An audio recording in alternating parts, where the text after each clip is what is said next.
Hey, this is Rikki ROXX, and you are listening to Rocks100.com. The Big Rock. The Big Rock. Keeping the music alive. Bon Jovi. Lenny Kravitz. Hey, all you rockers. This is Johnny J, your host for The Big Rock. Catch me right here on Rocks 100 as we are keeping the music alive, rocking the 70s, 80s, and 90s. The Big Rock on Rocks 100. Rock. The Big Rock. The Big Rock. Everything that rocks. Hey kids, would you like to be a rock god the likes of David Lee Roth in his heyday? Then you need to get the Rikki ROXX Rock God Starter Kit. Each kit comes complete with black nail polish, eyeliner, sparkly scarf, an actual chick magnet, a velvet jacket to make all the girls go wild, and an over-the-hat skull cap with bandana accessory. Act Now will also include a handy booklet showing you all the best places to wear your sunglasses at night. Regularly a $29.95 value, now yours free when you take advantage of this fabulous offer. But don't act just yet. We'll also throw in a wall poster chart diagramming all the best rock bases to enchant your audience, proven to wet the ladies' panties in mere seconds. For all you newbies, this great kit also includes a CD demonstrating how to push your voice for the radio, taught by Rikki ROXX himself. So quit being a big puss and man up rock style with the Rikki ROXX Rock God Starter Kit. Now yours for just $29.95 plus $99.95 shipping and handling. Call now. 1-800-ROCK-GOD. That's 1-800-ROCKGOD. Now. Operators and tattooed hookers are standing by to take your order. Feel your best before making an arrest. What you gonna pick? Cop pockets when you don't want something salady. Avoid police brutality. What you gonna pick? Cop pockets. Cop Pockets, filled with juicy jelly, mouth-watering maple and bacon, and creamy custard on a crispy donut. When you want an easy meal while you're busting that your deal. What you gonna pick? Cop Pockets. The cop meal in a pocket. What you gonna pick? Cop Pockets. Did you wake up this morning with a nasty rash and nothing but regret? Did you go home with a sweaty bass player last night? Did you wake up wanting to chew your own arm off because some skank's laying on it? Are you feeling a burning, itching sensation in your crotchal region? Do you feel like you need to scratch your ass with tree bark? Are you walking around like you were banged with a Scud missile? Did you meet someone at the bar you thought would actually call you back? Idiot! Then you need Skankosporin. It'll cool that burning sensation before you do the walk of shame to the cab. That's Skankosporin Itch Paste. Available at In-N-Out Party Stores, Bottles and Stuff, 8 Mile Liquor, and Cunningham Drugs. The following program is recommended for mature individuals and may contain material unsuitable for morons, cretins, and dishwipes. If you are a moron or a member of the PTO...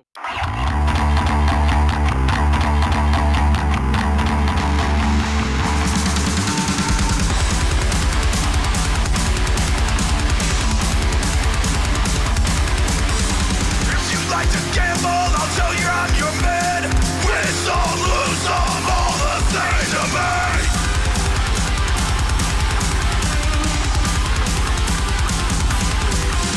Pleasure is to play, makes no difference what you say.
following program is recommended for mature individuals and may contain material unsuitable for morons, cretins, and dishwipes. If you are a moron or a member of the PTL club, please turn off your radio, because we don't need any more stupid, narrow-minded, pencil-neck geeks who wouldn't know the First Amendment if it came up and bit them on the butt. Thank you. Rikki rocks, Rikki rocks. It's Rikki rocks, coming out of the box. Bitches come in flocks, trying to steal his jocks. He needs to be contained with padded locks. It's the Rikki Rock Show, spreading like the pox. Rikki rocks, Rikki rocks. Rikki rocks, Rikki rocks, yeah. Rikki rocks, Rikki rocks. Rikki rocks, Rikki rocks, yeah. Rikki rocks up in your grill, motherfucker. All right, let's get ready to rumble. Okay. And cut that out. Now we're good. Okay, now I got to turn that back up. All right, here we are. Episode number 112 of the Rikki Rock Show right here on, well, Rocks 100. It's there. It's a little rusty. We've been lazy as fuck with this show. Kind of being rock stars and shit. Yeah. Not as big of a rock star as our special guest for today. Yeah, that's true. Chris Slapnik, EVA Under Fire. We'll be talking to him in the 8 o'clock hour. And he's already telling me that he's got some spicy takes. He's got some hot takes. Yeah. And, you know, last time we had Chris on the show, he came in and was a co-host, and I had to plug a horrible mic in here, and it sounded like complete garbage. That was episode number 48. So that was like 70 shows ago almost. That's crazy. We had Chris in here. So we're going to be talking to him in the 8 o'clock hour. He literally just sends me a message on Facebook. He's like, "You're going to help me talk shit, and you won't even realize it." Ooh. And I'm like, "Oh, he's going to get Rikki in a corner." And I'm gonna burn some friendships on this show. Oof. Yeah. Are you gonna call into work tomorrow? Because you're gonna be in so much mental distraught. No, I ain't gonna lose any sleep over it. But you know, they don't talk to me anymore. Now I'm all excited. I know it's gonna be crazy, but we actually have the boring shit we have to get to first before we get into all that sauciness. Like beer of the week and stuff. Yeah, all that dumb boring shit. So. I guess we can do this right off the bat because this is a big issue now. Rob Sergat sent this one to me, this question from Chesterfield, Michigan, our nuts and bolts and harsh truths. This isn't really a question, kind of just asking what we think. Right. So I'm like, okay, we'll fucking roll with it. Rob Sergat from Chesterfield, Michigan, he said, "What is your guys' opinion about Incarceration Festival and their mandate for either a vaccine or a negative COVID test 72 hours before the event?" Kevin Razlog, what are your thoughts? I mean, I'm probably gonna catch shit for my viewpoint on it, but well, I guess we're here to start shit today. It is what it is. I think, like, me personally, if I have to take a fucking test, I'll do it. But forcing a vax card, I think, is a little much. I have my own theories on why I don't think it's necessarily as big of a deal as maybe the media is. Yeah. I've been working on site the entire fucking time around thousands and thousands of people in a fucking assembly plant. Yeah. I've been fine. Now, with anything, like any sort of disease and shit like that, yeah, you're going to have people that get sick and, like, it sucks. And obviously I don't wish ill will on anybody. Some people are going to die. It's all fine. But I don't know. I just... This world needs a new plague. Part of me just doesn't really trust our government with putting some foreign shit in my body. That's more so what it boils down to. Right. So with that bleeding over into, you know, festivals, like, I guess for me, it would be one of those things is... Do they explicitly say, like, if I were to end up failing my COVID test, do I get my money back? Or are they just like, hey, fuck you, and they walk with my money? See, I don't know at that point. You know, I did some research on this, and I was talking to a guy who's in the music industry over the weekend, and he was saying that, you know, right now, you know, and there's some venues in town that are doing this now where you have to have the either negative COVID test or the card. And he said he works for, I don't know if it's AEG, Live Nation, if they're the same thing, whatever, one of the two. Right. And he's like, starting October 1st, if you want to go to a AEG Live Nation event, you have to have the vaccination card or they will not let you in to their thing. That hurts. So, now, up until October 1st, you can still have the, I got the test. Here's my negativo, but after October 1st, it's show me your card. Right. Yeah. I mean, like, I get a lot of the sides of, why people get it, but I've been perfectly fine. And it's just one of those things, like, mentally for me. Yeah.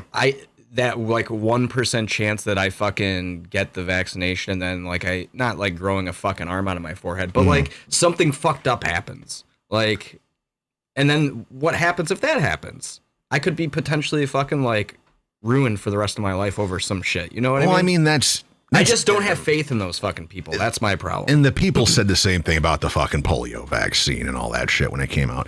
And I guess the update on it is that, within the next couple weeks, I guess, the Pfizer vaccine is going to be taken out of emergency usage and properly authorized by the FDA, which is what, the flu shot and all your shots that, you got when you were a baby. Let's also keep in mind the FDA also contributes to how fucking terrible a lot of the food is in our country.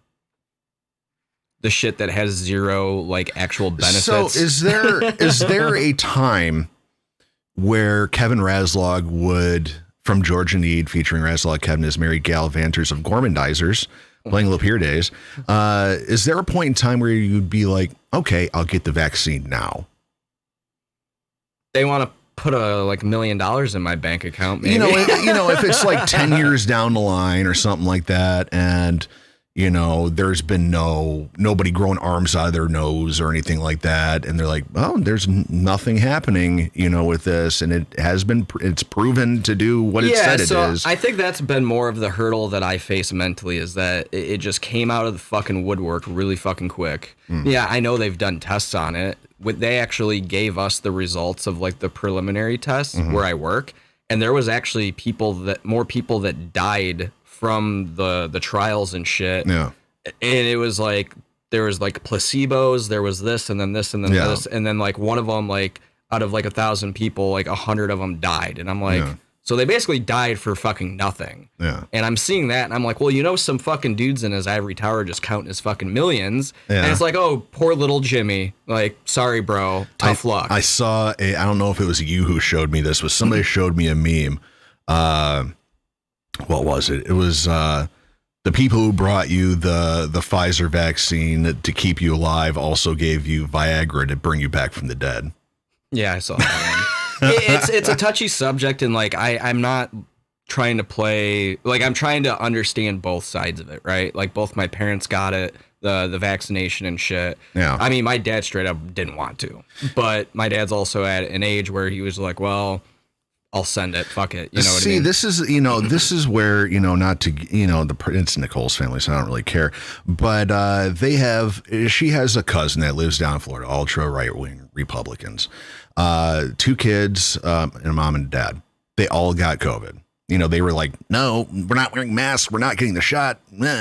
See, I didn't care about wearing the mask at work and shit. I did it. And the 2 kids got it fine. The mom got it. She, they were all sick, but they were fine. The dad is now in the hospital on a ventilator fighting for his life. Yikes.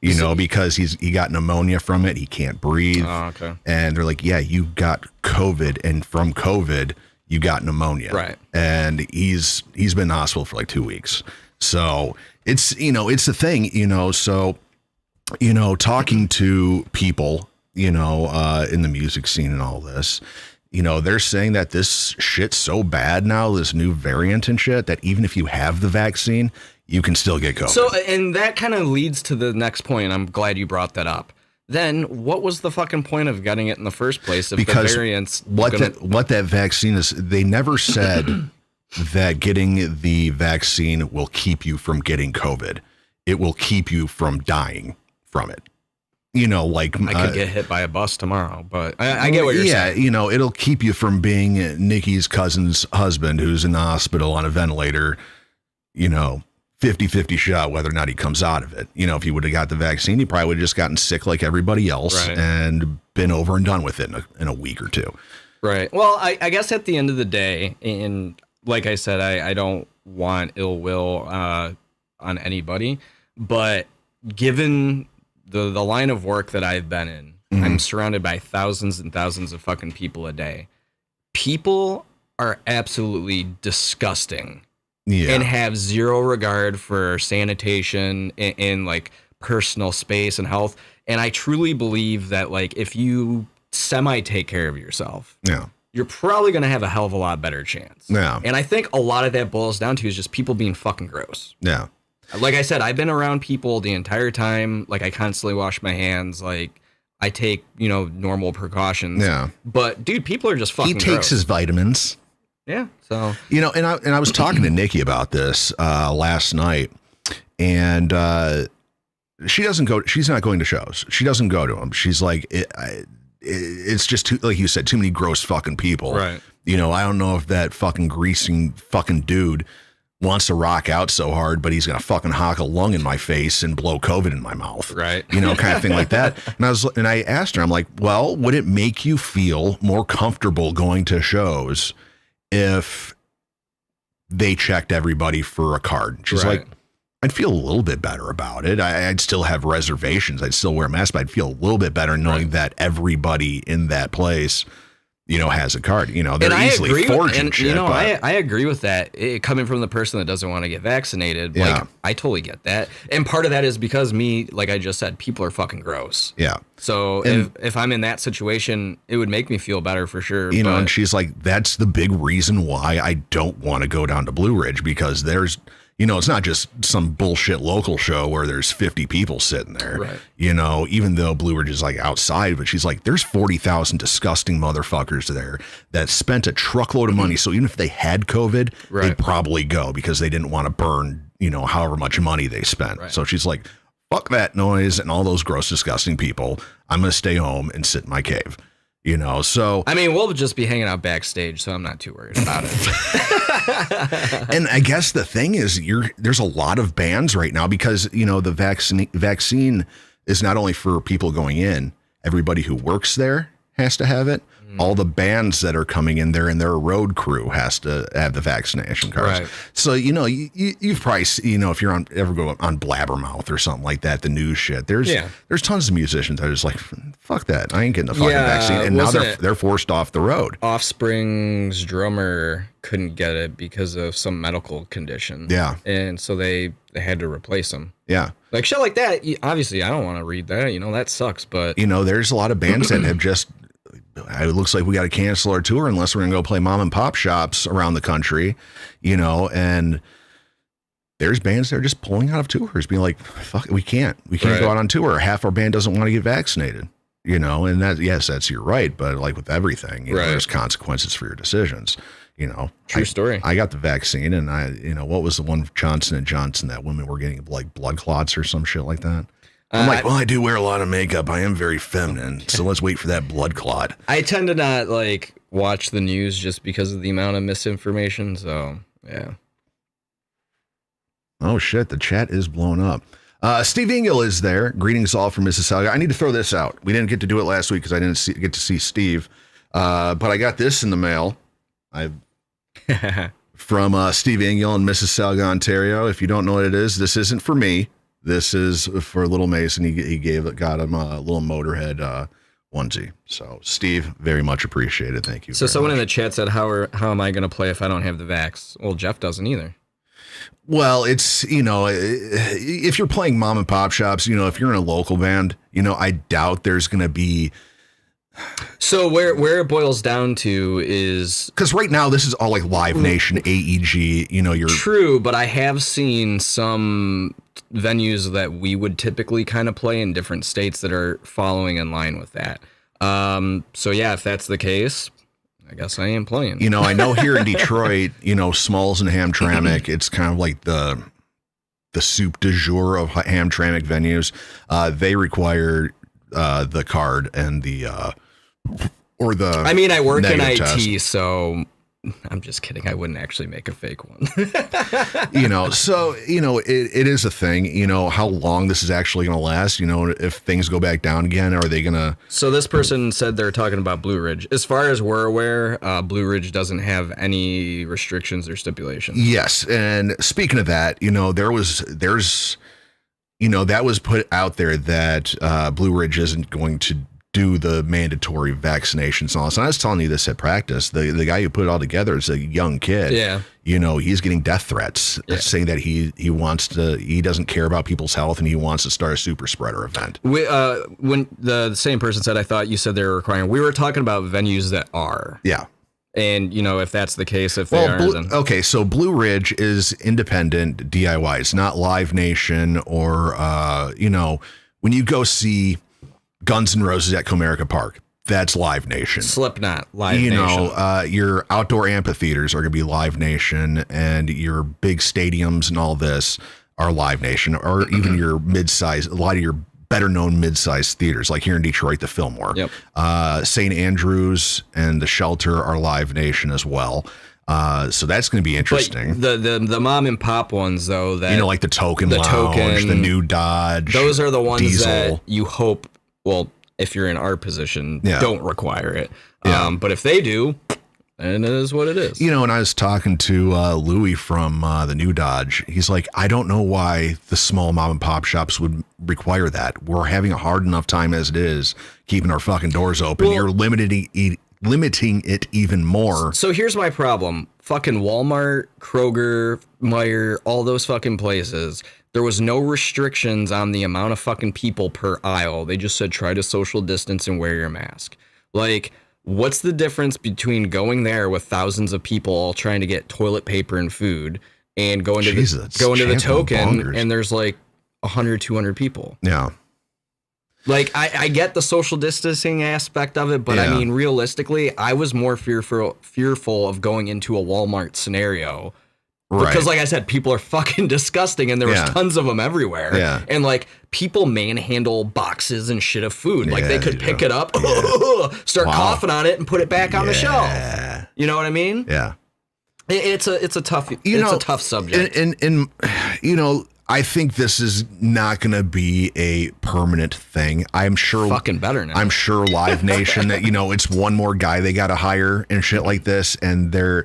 Like I said, you're cutting out a big demo of people that want to go see shows, the ones that are anti the vaccine. Right. You're cutting out a huge chunk of the populace, doing that. I think this is going to be a thing that if the numbers can stay down enough for long enough, they'll ditch it and be like, okay, everything is cool in school again.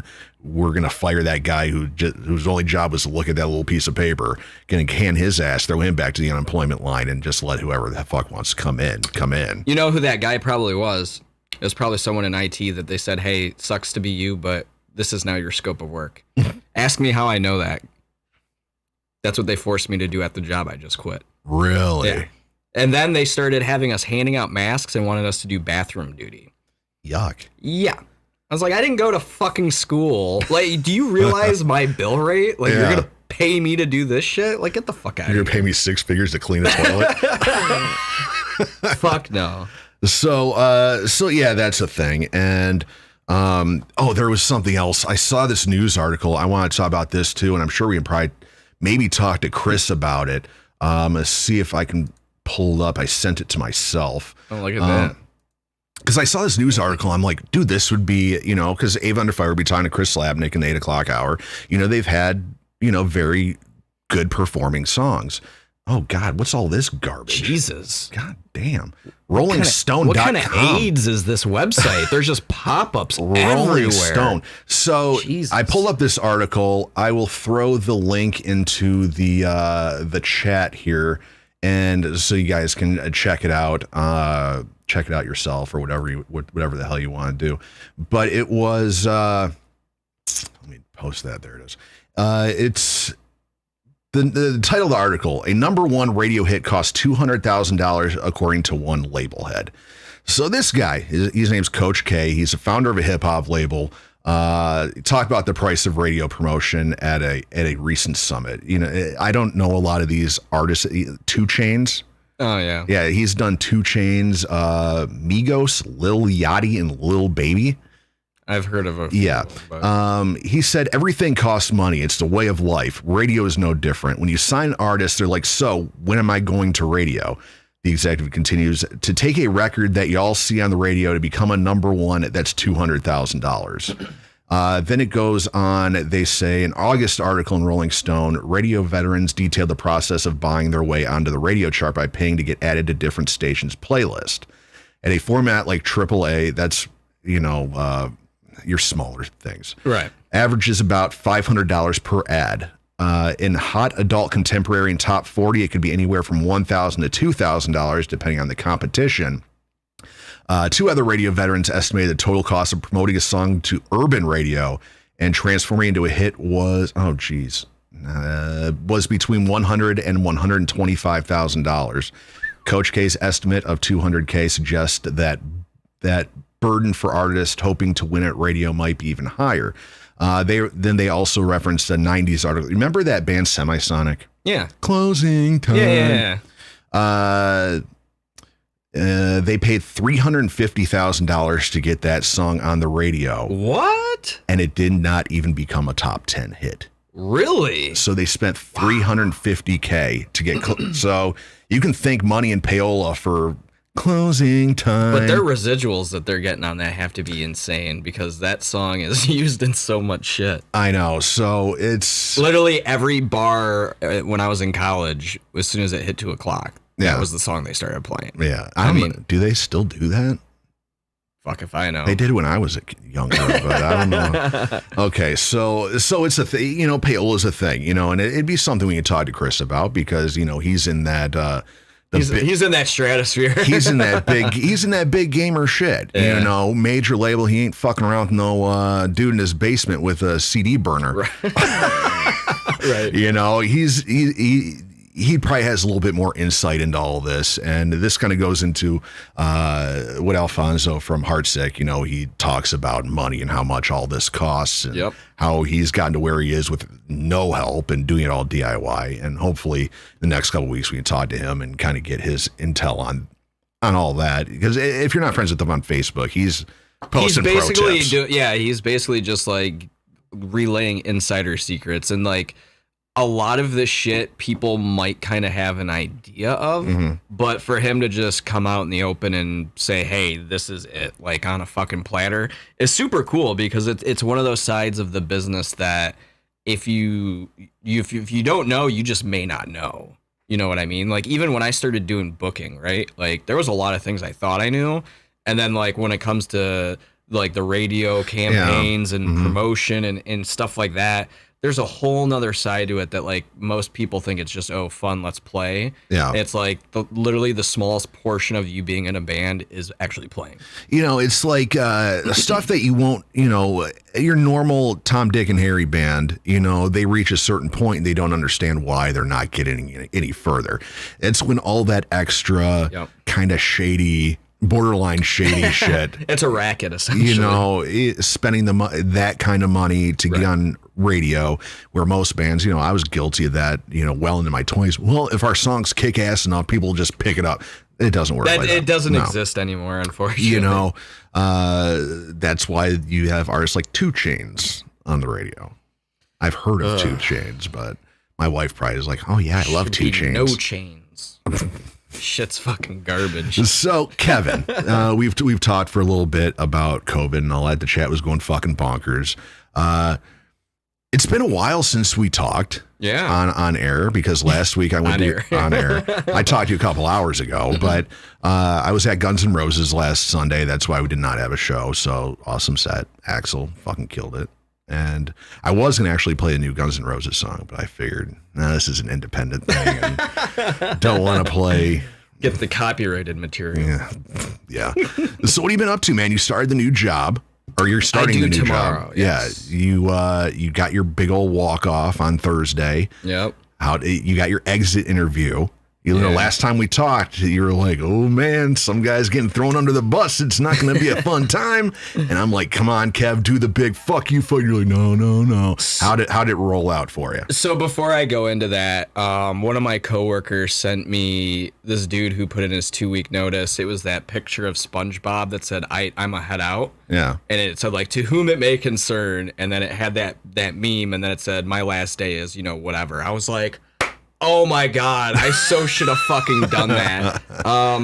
No, the exit interview, it was only supposed to be like a half hour, and I think I went on a tirade for about an hour. So how did this work out? Were you sitting at your desk, clocked out, and they're like, Kevin, management will see you now? No, actually, it was all like a Google Hangouts thing. Oh, okay. I was talking to a corporate person. Yeah. So they get to work from home and not have to physically be on site.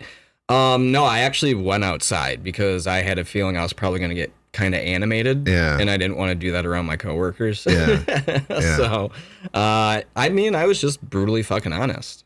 Were you outside smoking a cigarette while you're doing this? Be like, I don't care. Fuck y'all. Like halfway through it, yeah. Like I was just like, fuck it. Yeah. But yeah, I mean, it went, I guess, as well as I could have guessed. It sounded, the lady was actually taking notes the whole time. Like I could hear her typing like a million miles a minute. Yeah. So I'm like, well, hopefully they relay the shit show that it is to the people that need to hear it. I don't fucking know. Yeah. But at the end of the day, whatever, fuck them. So how was that last walk out when you got in your car and be like, fuck all y'all? Oh, it felt great. And I even left early. I was like, dude, fuck this. What are you going to do, fire me? Well, right. I was like, I'm not staying. Even the one manager guy, he was like, oh, so you going to take off a little early? I was like, as a matter of fact, I'm putting my Nintendo Switch in my backpack right now, and I'm getting the fuck out of here. Yeah, wow. I played Skyward Sword the last, week straight, at work. Jesus. Obviously, I took calls, but I mean, other than that, kind of took your time on them though. Be like, no, I'll get there when I get there. I'm in the middle of something. I'm in a boss battle. Oh, your printer's down. Something nice. like that. Yeah. No, to be honest, I was never that IT person. I would always stop what I was doing. But did you like that last week or? No, it's just anything extra was not happening. Yeah, cleaning toilets and all that. Kevin ain't cleaning toilets. No, that was the last plant that I was at. Okay. So other than work, what's been going on? What's new in Kevtown? Trying to get my sleeping and eating schedule back on track. Yeah. Because obviously now I'm going back to a normal-ish shift. Shift in air quotations. Well, his shift is going to be at home. Yeah. But no, we had a little snafu with literally all three of our cars running into issues all at the same time. So I was waiting on fucking parts. And then, with me working the hours that I was working, it was next to impossible for me to get any fucking time to do it. And then add on, the band stuff. So I got to tackle doing the brakes and rotors on my car, and then I finally figured out what was wrong with fucking Steph's car. The backing plate on the one of the brake pads was completely detached. I love how the chat just died. I mean, we still got listeners. Yeah. But it just, I was outside in the sun, and Michigan winters do not help with metal because the shit gets rusty. Yeah. So I'm out there with a fucking torch, a mallet, PB blaster, fucking just going to town on shit. But I got it all done, so it was worth it. And today in Razlog land he was just getting all his bands all in one shot. Just I'm surprised Harlow didn't practice this morning.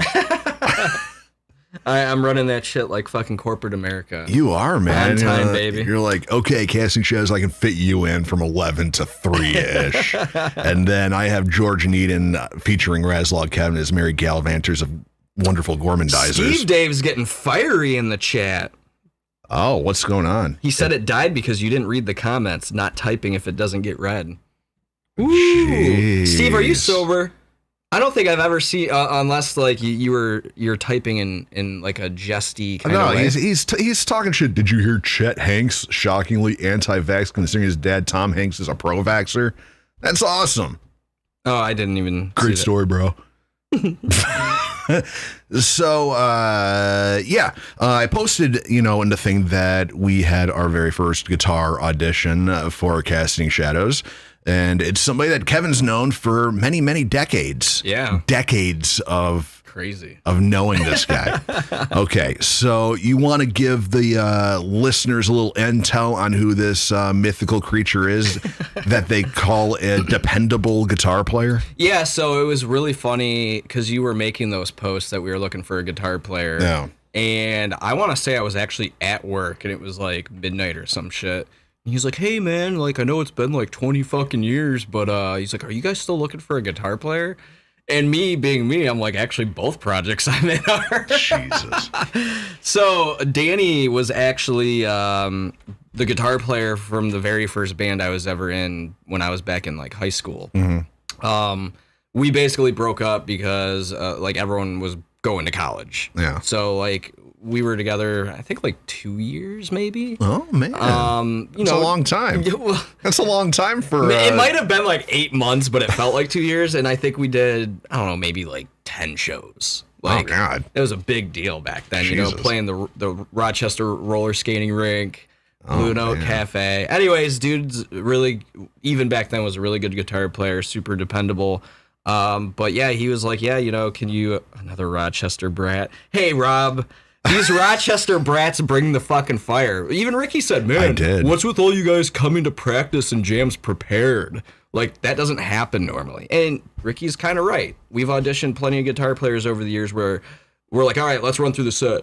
Well, can you show me how to play the song? Right. Like, short of them, did you bring your guitar? Oh, fuck. You know, like, the expectations, you just never really know. It was the most bonkers thing. Like when you came out, you know, we had never played together, and you're like, well, I pretty much got everything, and make it through and work on stuff.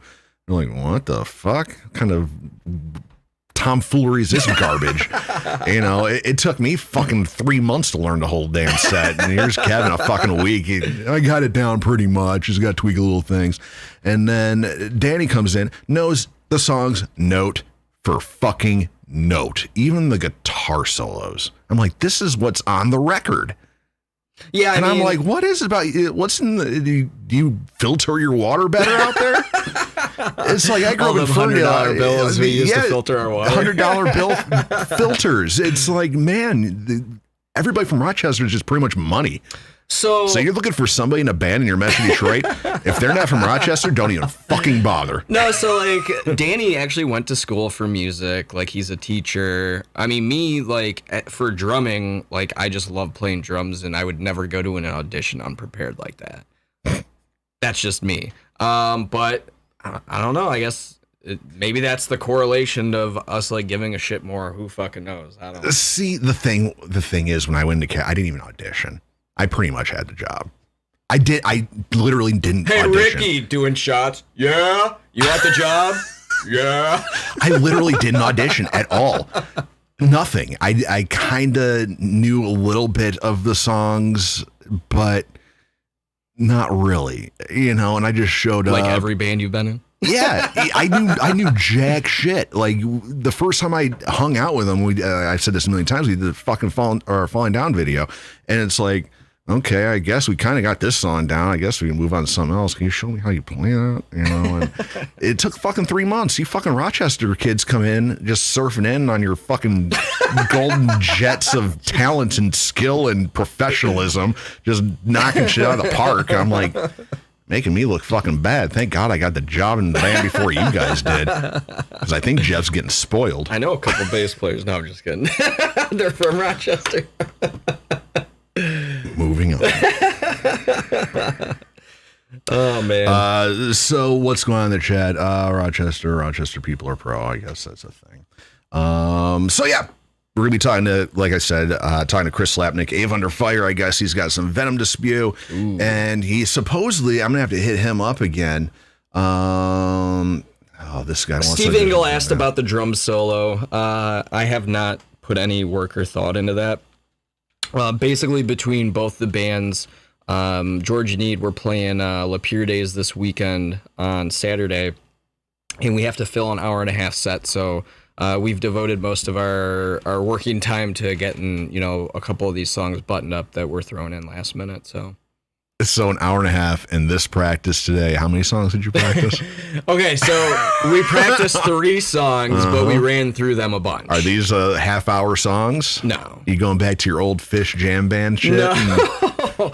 These were the 3 Days Grace and Buck Cherry songs that we're covering. Because we did those when we played the Crowfoot 10-year fanfare 2 years in a row. So you really needed some more material. Yeah, I mean, we did, like, straight up. They said no country songs, period. Yeah. Because we're on the rock night. So we're like, okay, a couple of these songs, we'll just spice it. I'll just do metal, and it won't sound country. Blast beat Kevin. Yeah, right? And then, no, we needed to fill an hour and a half. We got 16 songs. So there was a couple songs we just needed to make ssure the timing and everything was right on. Yeah. So, yeah, that was basically it. Damn. Yeah. So this weekend for me, like I was telling you at or rehearsal or whatever the fuck you want to call it, I guess I can make that kind of weird announcement about me not emceeing shows anymore. So Friday, I had a show at Diesel. I had been throwing it out there. I took it off the list as soon as I could because it was a fucking train wreck. But it was at Diesel. Jungle Rot, Convalescence, Filth, Dead Nerves, Casket Robbery, Blood of Angels, Blue to Gray, Silence, Arkham Mime, Fate of Misery. A big thing. I'm emceeing this thing. So if you guys don't know what emceeing it is, it's a fancy word for talk. No, I'm just kidding. It's pretty much, the crux of the job is to introduce the band. You're the hype man. You got to get a towel and shit. Yeah, it's kind of like flavor. Spray water at people. It's kind of like being Flavor Flav, but you actually have a job and you have to announce bands and shit like this and be like, make some noise for blah, blah, blah, blah, blah. And then metal shows are insanely difficult for me to do because I'm not a metal guy. I was even telling Keith from the Convalescence, I'm like, I don't know why I'm here. I don't like metal. It's not my gig. Like the, I don't get it. I don't enjoy it.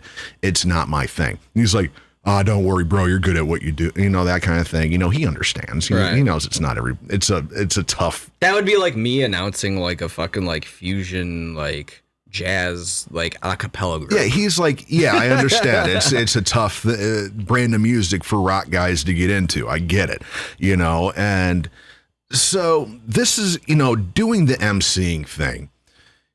You can never do a great job at it. Either you do the job or you do it horribly. There's no middle ground. Well, there's no good side of it. It's either you did it or you did shitty. There's no you did a great job. Nobody's ever come to me and be like, Rikki, you did a fucking killer job announcing that band.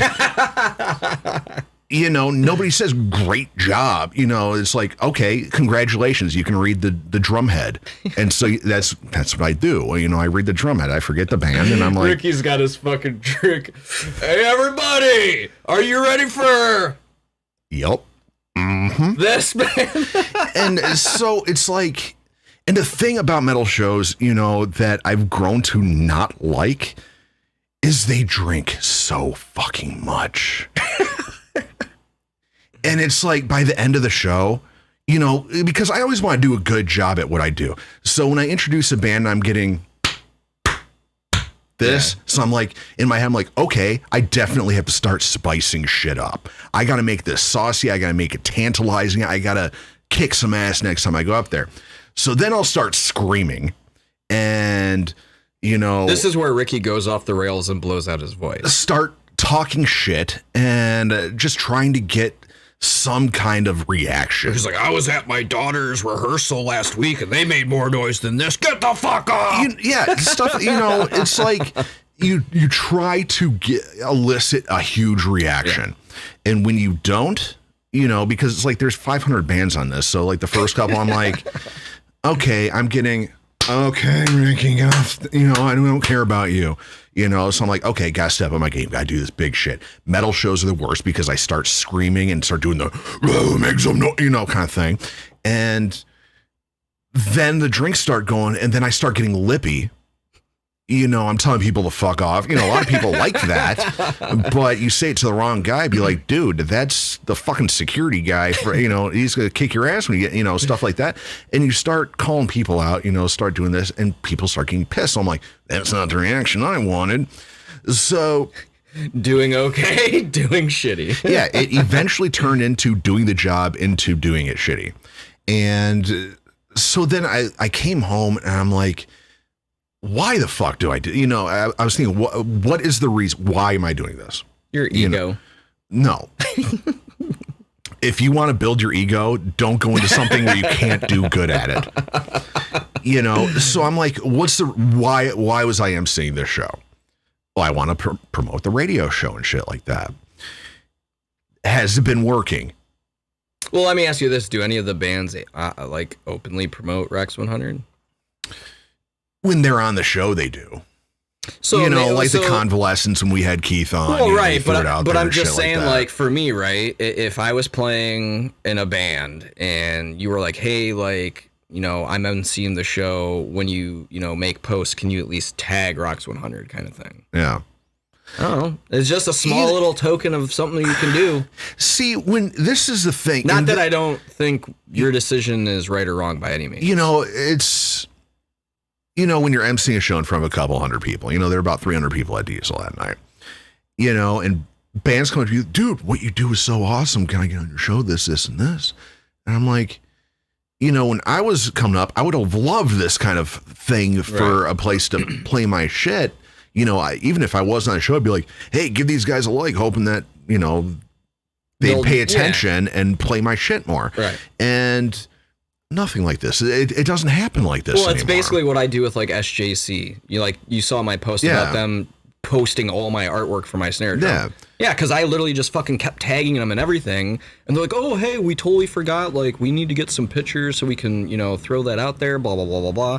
And, now they're, tagging me in all sorts of shit and, cross-promoting. Yeah. That's how it should work. It's not like that with a lot of these bands. So I'm, sitting here, I'm like, well, is the juice worth the squeeze for me to take time out, a whole fucking day? Get fucking hammered. Blow out your voice. Not fucking fun.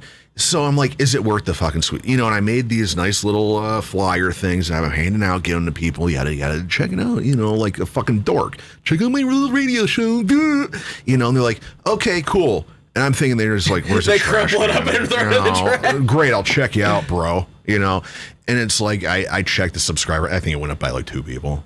I'm like, Jesus Christ. So I kind of made the decision, after Friday, I'm not going to do the emceeing thing anymore, with the caveat if it's a friend of mine who's asking, October 30th, Dead and Five and Dakota's new band are doing, Dakota's doing his first show with this new band, Black Swan Dive Bomb. And he's like, dude, it would be really cool if you could introduce my band. And Dead and Five, anytime they can, they like to, and they pay me, they'll bring me out and say, there's a respect, and Dakota's my boy and shit like that. So unless it's something like that, you're just not gonna I'm not gonna fucking bother, and then, I had the show yesterday. Would you MC a Kaleido EVA Under Fire show? Oh God, yeah, and I would sponsor that, and I would do celebrity deathmatch. Yeah, I was gonna say, you'd have to be the referee. yeah, and I'd have them like back to back, So how at Diesel they have the 2 stages and shit. How about a competition? Have them both play at the same time. No, what I do, this is what I would do. This is what I'd do, and it would blow Rocks 100 up. Be like, if it was my show, I'd be like, okay, well look. Whoever pumps Rocks 100 the most will get to play the theater. Oh my God! The other one. Let's make this fucking happen. The other one gets to play the smaller lounge as support for the theater. Oh, no, it'd be even worse. Not support, batting cleanup. Ooh, playing after. So I'd be like, if I had that kind of ungodly money to be able to pay those, let's start a GoFundMe, baby, to pay those 2 bands the amount of money it would cost to get that to happen. Oh God, I'd be like, whoever promotes Rocks 100 the most gets the nice theater side. The other one is batting cleanup in the lounge. Oh man. Oh, it'd have to be an ungodly amount of money to make that happen. Dreams. I know Ava would probably do it but I don't know if Chris and Joe would be on board from Kaleido to do it. We can always ask. Oh God, that would be so badass though. It would be so crazy. Steve Ingle said we should do a Rocks 100 Battle of the Bands. You know, that's actually not necessarily a bad idea. The problem... Match number 1, Kaleido versus Ava. No, the problem with the Battle of the Bands is, like, generally they're always fucking rigged. Like, every single one I've ever participated in, basically, like, they said who was going to be the winner without actually saying it. Second, I guess we're playing a Battle of the Bands. Secondly... Thanks, Jeff. We like, it would be tough to, like, give actual prizes, because, like... we don't have a whole ton of shit that we can just like throw out to offer. You know what I mean? Like most of the ones you see, they'll be like, oh, you win like $1,000 shopping spree and like a recording, you know, like, would it be cool to fucking have that? Of course. But like, I mean, we don't have the viewership and followers yet to throw something like that together, but that would be kind of cool. It would be fucking sweet. God damn. Like I enjoy the concept of them, but the problem is there's usually always politics involved. Right. So... now, the only one I participated in where we were the underdog and upset the other band was when we did the one at New York, New York. And we beat out Bloodline Riot. Because it was a foregone conclusion that they were going to win it regardless. Yeah. But yeah, that was a fun show. Dude, I think I lost the Pump It or Dump Band of the Week. Uh-oh. Oh, Ricky. Uh-oh. So maybe we won't be able to do it. I'm going to have to... Steve Ingle says if the border ever opens, I'll help you judge. Well, apparently it's supposed to open if you're vaccinated, Steve. So get your ass over here. Get your fucking shot. I got to find this real quick. I thought I downloaded it, but I guess I didn't. Oh, Ricky. Oh, no. All right. So with that being said, yeah, I mean, like the chat was going pretty good. Way to go, Ricky. You just didn't read enough Steve Dave's comments. And well, we need to go back to COVID talk. That was getting everybody all riled up. You know, that's why the media does all these controversial clickbaity headlines. You know, it gets the clicks and it gets the people talking. Yeah. Okay. So I found that. Oh, that's right. They didn't have a music video, so I got to download that. Oh, my Lord, Ricky. Okay, so it's just going to be an MP3, and it's right here. Okay. Save link as... No. This is making for great radio. I know, it's Ricky. horrible radio. This is an awesome lead-in to our interview with Chris Slapnik. What was our October 1st show? Huh? Casting? Good. I don't know. Oh, Steve said October 1st Casting Shadow Show ... Do we have an October 1st show? Dude, I don't fucking know, man. I don't even know the names of the songs yet. I don't know. Now I got to go look because I'm like, fuck, do we have an October 1st show? Let me look I haven't looked that far ahead yet. I'm still in September. Okay, November, that's the fucking Puddle of Mud show, so it ain't that one. God, this is horrible. This is great. This is horrible, great, horrible radio.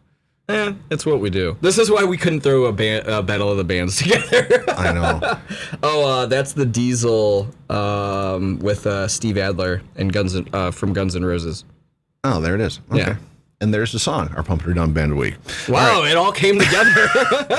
So this week's Pump It or Dump Band of the Week is called Trouble County out of Hampshire, England. If you're a fan of Southern rock. Yes, I said Southern rock from England. Oh, interesting. They have a new tea and crumpets. But they did say they were tea and crumpets. They were from the South. Yeah, do a Southern accent with the UK accent. Blend those two together. I might tea and crumpets. That's Australian. I know. Like that's the only thing I could think of. Hey, might just shrimp on the bobby with your teas and crumpets. A bloke, tea and crumpets. Jesus. All right, so this is Trouble County out of the south end of Hampshire, England. If you're into Southern rock, they just put this song out on August 13th. It's called Wasted. Facebook.com/Trouble County. I think Steve Ingle might like these guys because if you like Detroit Trouble, you might be into these guys. It's a three-man band out of Hampshire, England. That's pretty much all the info they gave me. And last week 2 weeks ago, we had Scattered Storm out of El Paso, Texas, and their song Kingslayer, 7 votes. Pretty damn close, but no bueno. So we are going to play some Trouble County and their song Wasted. We're going to come back real quick, beer of the week, and then we got to talk to Chris Slapnik from EVA Under Fire. We're going to do it. We'll make it. You ain't got to go nowhere tomorrow. True story. All right, so here's Trouble County and their song Wasted. We'll be right back with episode number 112 of the Rikki ROXX Show right here on Rocks100.com.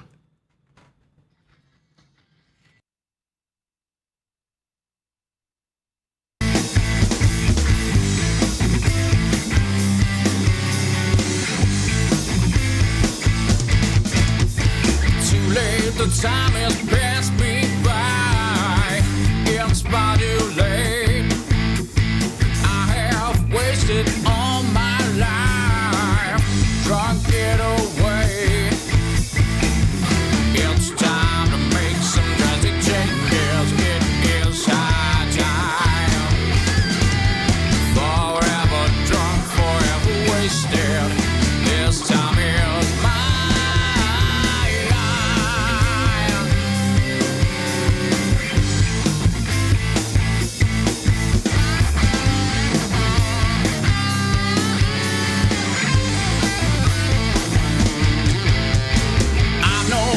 To succeed, stuck in a rut.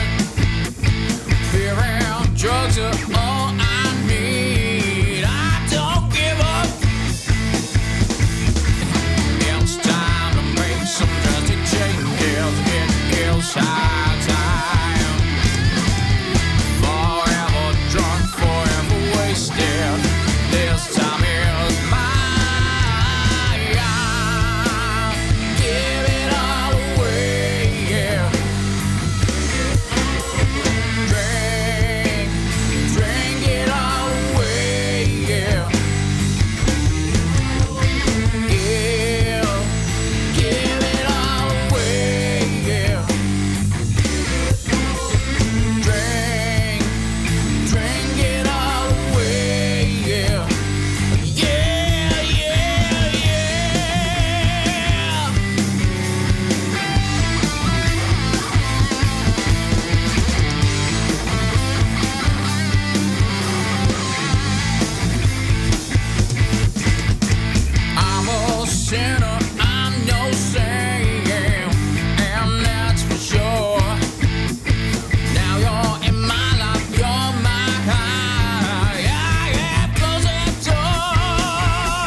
Hey, this is Rikki ROXX, and you are listening to Rocks100.com.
Let's get ready to rumble. I just got to do that now. So, yeah, that was our Pump It or Dump Band of the Week. Trouble County out of Hampshire, England, and their song Wasted. If you're a fan of Southern rock, you maybe dug that. Just released on Friday. Head on over to Facebook.com/Trouble County. And while you're perusing Facebook, head on over to Facebook.com/Rocks100. Find the Pump It or Dump Band of the Week post and give it a big thumbs up if you dug it, or give it the face if you did not dig that so much. So, super cool. And then we played some Fall Prey, disco. So everybody out there, Kevin and I got to see Amanda and Rob when they were just little peons, little babies, in their band Fall Prey. Man, it was like hopping in a time machine listening to that. And it took me back to like rock and roll, fucking the good old days. 10 people. Those days are long gone for those guys. We had a couple shows where there was a decent crowd. Now every show is a fucking packed house for those guys. I'm jealous. Horribly jealous. Fucking rock stars and shit.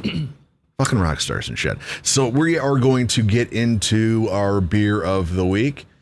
That didn't play. Well, I gotta turn Beer of the week. Let everybody else do. Okay. So this week's beer of the week is from Southern Tier Brewing Company out of Lakewood, New York, and their Pump King Imperial Pumpkin Ale. This is an 8.6 on the ABV, 33 monstrous IBUs. BeerAdvocate.com gave this a 9.2 out of 10. And as for price point, I have zero idea because my brother-in-law scratched out the price, and I stole this from my wife. So yesterday was my wife's birthday. I decided to go to a show instead. Things to not do. And so she went over to her brother's. Her brother's newly clean and sober and all this, so just bought her a bunch of beer to bring home. And I'm like, well, I'm broke as fuck because I just got my first paycheck since being off for like a month and a half, and I used it to pay bills. So I'm like, well, hopefully you had a great birthday. You didn't get jack shit. So next week we're going to do it. So I just stole her beer, and then next week I'll take her out for it. So I have no clue how much this cost. Quick description on this one. It's a pumpkin puree and pie spices, malty, bready. Sounds like some of my girlfriends. Cinnamon. Oh my God. The cinnamon dominates with nutmeg and vanilla in the background. Kevin Razlog, what are you thinking on this? A killer beer from Southern Tier Brewing Company. Oh, I got to do this with the thing. Southern Tier Brewing Company. It's pretty good. It's definitely very pumpkin-y. Something about it. It's like pumpkin-y. Like artificial flavoring to me. Like sometimes, like it's just. It's too much, like the not your father's root beer shit. Like this. This is... It doesn't taste natural. It goes down smooth, but just like the whole... Does it, though? I mean... It tastes like a pumpkin spice latte in beer form. Fair. Like, so if you're a girl that wears Uggs, you might really love this beer. Yeah, I guess I would just... compare it to like, imagine if like Budweiser, Bud Light came out with like a pumpkin beer. This is probably what it would taste like. It goes down smooth, but just like the flavoring of it to me is, it's a lot. Yeah, I mean, it's a lot of those that pie spice and cinnamon. And I like vanilla pumpkin pie, and I generally like pumpkin pie beers. This one, I'll give it a 4. Yeah, I was going to go, God, I don't even know if I'm going to drink these. Ricky's going to donate them. No, I'm not going to lie. I'll drink them at some point, but... Ricky's going to go look at his wallet. I guess I'm drinking these tonight. Yeah. 3.5. Wow. Had to outdo me. Yeah, no, don't like it. Don't like it. It's a lot. It's a lot of those spices and stuff. It's not like it's cleverly hidden in there. It's just pretty much like pow right in the fucking kisser. It's like they took a Bud Light with like a teardropper of like pumpkin whatever and just was like, oh, more. It's so much. It's, you know, I'm not going to lie to everybody on there and say like, oh, I'm not going to finish this beer. I'm not going to fucking lie. I'm going to drink this and probably have another one just because this is all He's not going to like it though. No, I'm not going to like it. It's not good. It's not good. Well, it's just surprising that this ended up being the beer because as you were over earlier, Steph was decorating for Halloween. I saw that. Yeah, is Steph into this kind of thing, like the pumpkin spice stuff? She just loves Halloween. Like, but is she like? Does she get into that mood where she's like pumpkin spice everything? No. Okay. Like there'll be very few times where she would try and like incorporate it into something, but Yeah. it's like few and far in between. She more so just likes Halloween and like decorating. Yeah, this is like pumpkin pie in a beer and pumpkin spice. Like if you're making a pumpkin pie and you have the little, like when you don't know how to bake shit and they just give you the little powder of pumpkin spice, everything just together, and you just dip your finger in it and just that's what it tastes like. It's just a lot. It's just pumpkin overload. It's everything overload and not enough beer load.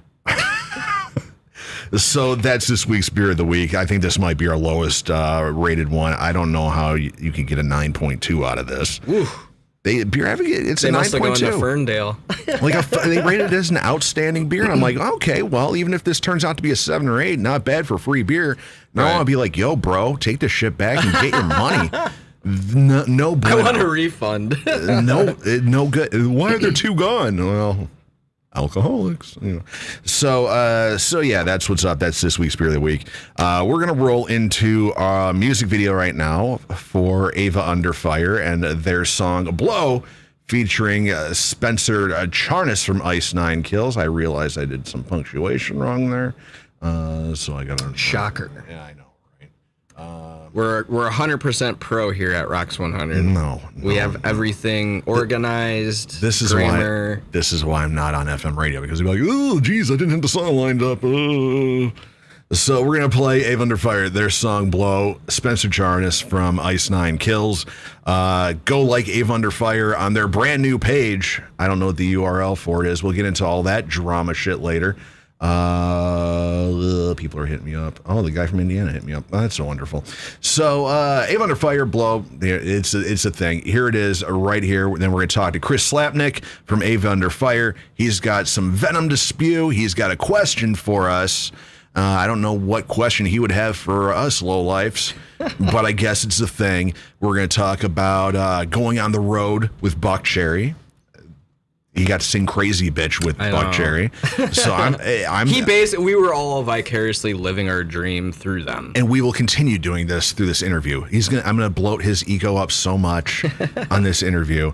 It's going to be a good time. So share it on your social medias. Throw it on the EVA Under Fire pages. Throw it to all your friends. Oh my God, it's Chris Slapnik. He's the guy that wears the pajamas. We're going to be talking to him. Pajama guy. So EVA Under Fire, Blow, right here. We'll be right back after this.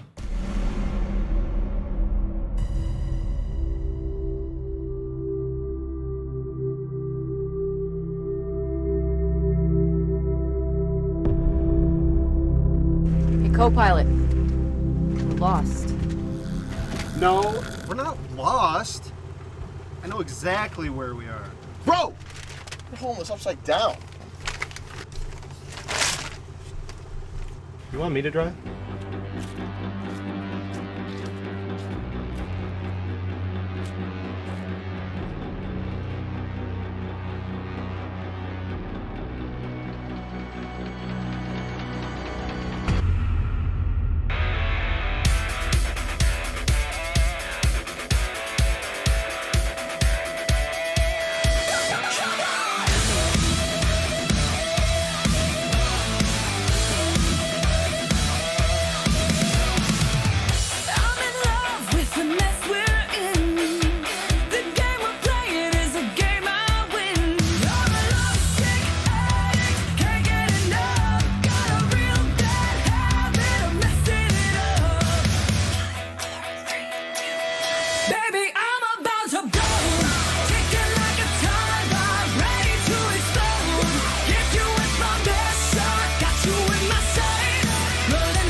exactly where we are.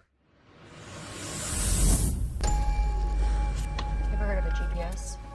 This road to the left is unlisted, but... All right, I think that's when they got into like the video trailer and all that shit. So there it is, EVA Under Fire, Blow, big rock stars and shit. Are you still getting the video stream and all? Oh, yeah. Everything's working. Okay, because I was on Facebook and it said no internet connection. I'm like, oh no, oh no, here it goes. So if you guys are in the chat, make some noise. The chat reset on the video stream. That happens when I play the music videos and shit. But, oh, really? Yeah, just on the... there. Yeah, gotcha. It's all still there, but the graphic gets all fucked up. So we're gonna give Chris Slapnik a call. We're gonna give this a shot. Hopefully he gave me the right number, and that's let's see if we can get him. Hello? Chris Slapnik. What's going on? We are just living the dream here, man. We just listened to Blow, the new single from you guys. I gotta say, excellent acting, bro. Yeah, you deserve a, was it an Emmy or Emmy. a Grammy or an Emmy? Emmy and a Grammy. Since I'll never get a DMA because I'm not worthy, actually. Coming out swinging. But the best part of the video was when they cut out when I was farting. Like they put in like a fake fart, and like the label literally set back and note that fart sounds too wet. Let's tone it down. Wow. And then they edited the fart, yeah. And then after they edited the fart, then they just took it out completely. I'm like, oh, come on. All right. But, hold on. Yep, go. Speaking of things that blow, you played that shitty band Kaleido at the top of the show. And we did play Kaleido at the top of the show. Yeah, that band's horrible. We would play a show with them if we got paid. I mean, I don't give a fuck. It's money. And, I mean, they're going to look funny anyway. You know? Do we get the homie discount still? Oh, absolutely. Oh. So here's let's play a fun game real quick just because I hate them so much. Okay. Because they talk a lot of shit and they suck. You guys got to have Spotify, right? We do have, yes, I have Spotify. If you open up Spotify, we'll play a quick game. This will be real fast. Okay, what am I looking up on Spotify? Chris did his homework. I'm liking how this is going. Yeah. Well, let's start out with your favorite band, Guns N' Roses. So click on Guns N' Roses. Okay, Guns N' Roses, Spotify. Yep. Okay, I am. Really, you scroll down to where it says fans also like. Do I get this? Yes, fans also like. I got Aerosmith, Skid Row, Motley Crue, Velvet Revolver, Slash, Cinderella, Kiss, and AC/DC. Good enough.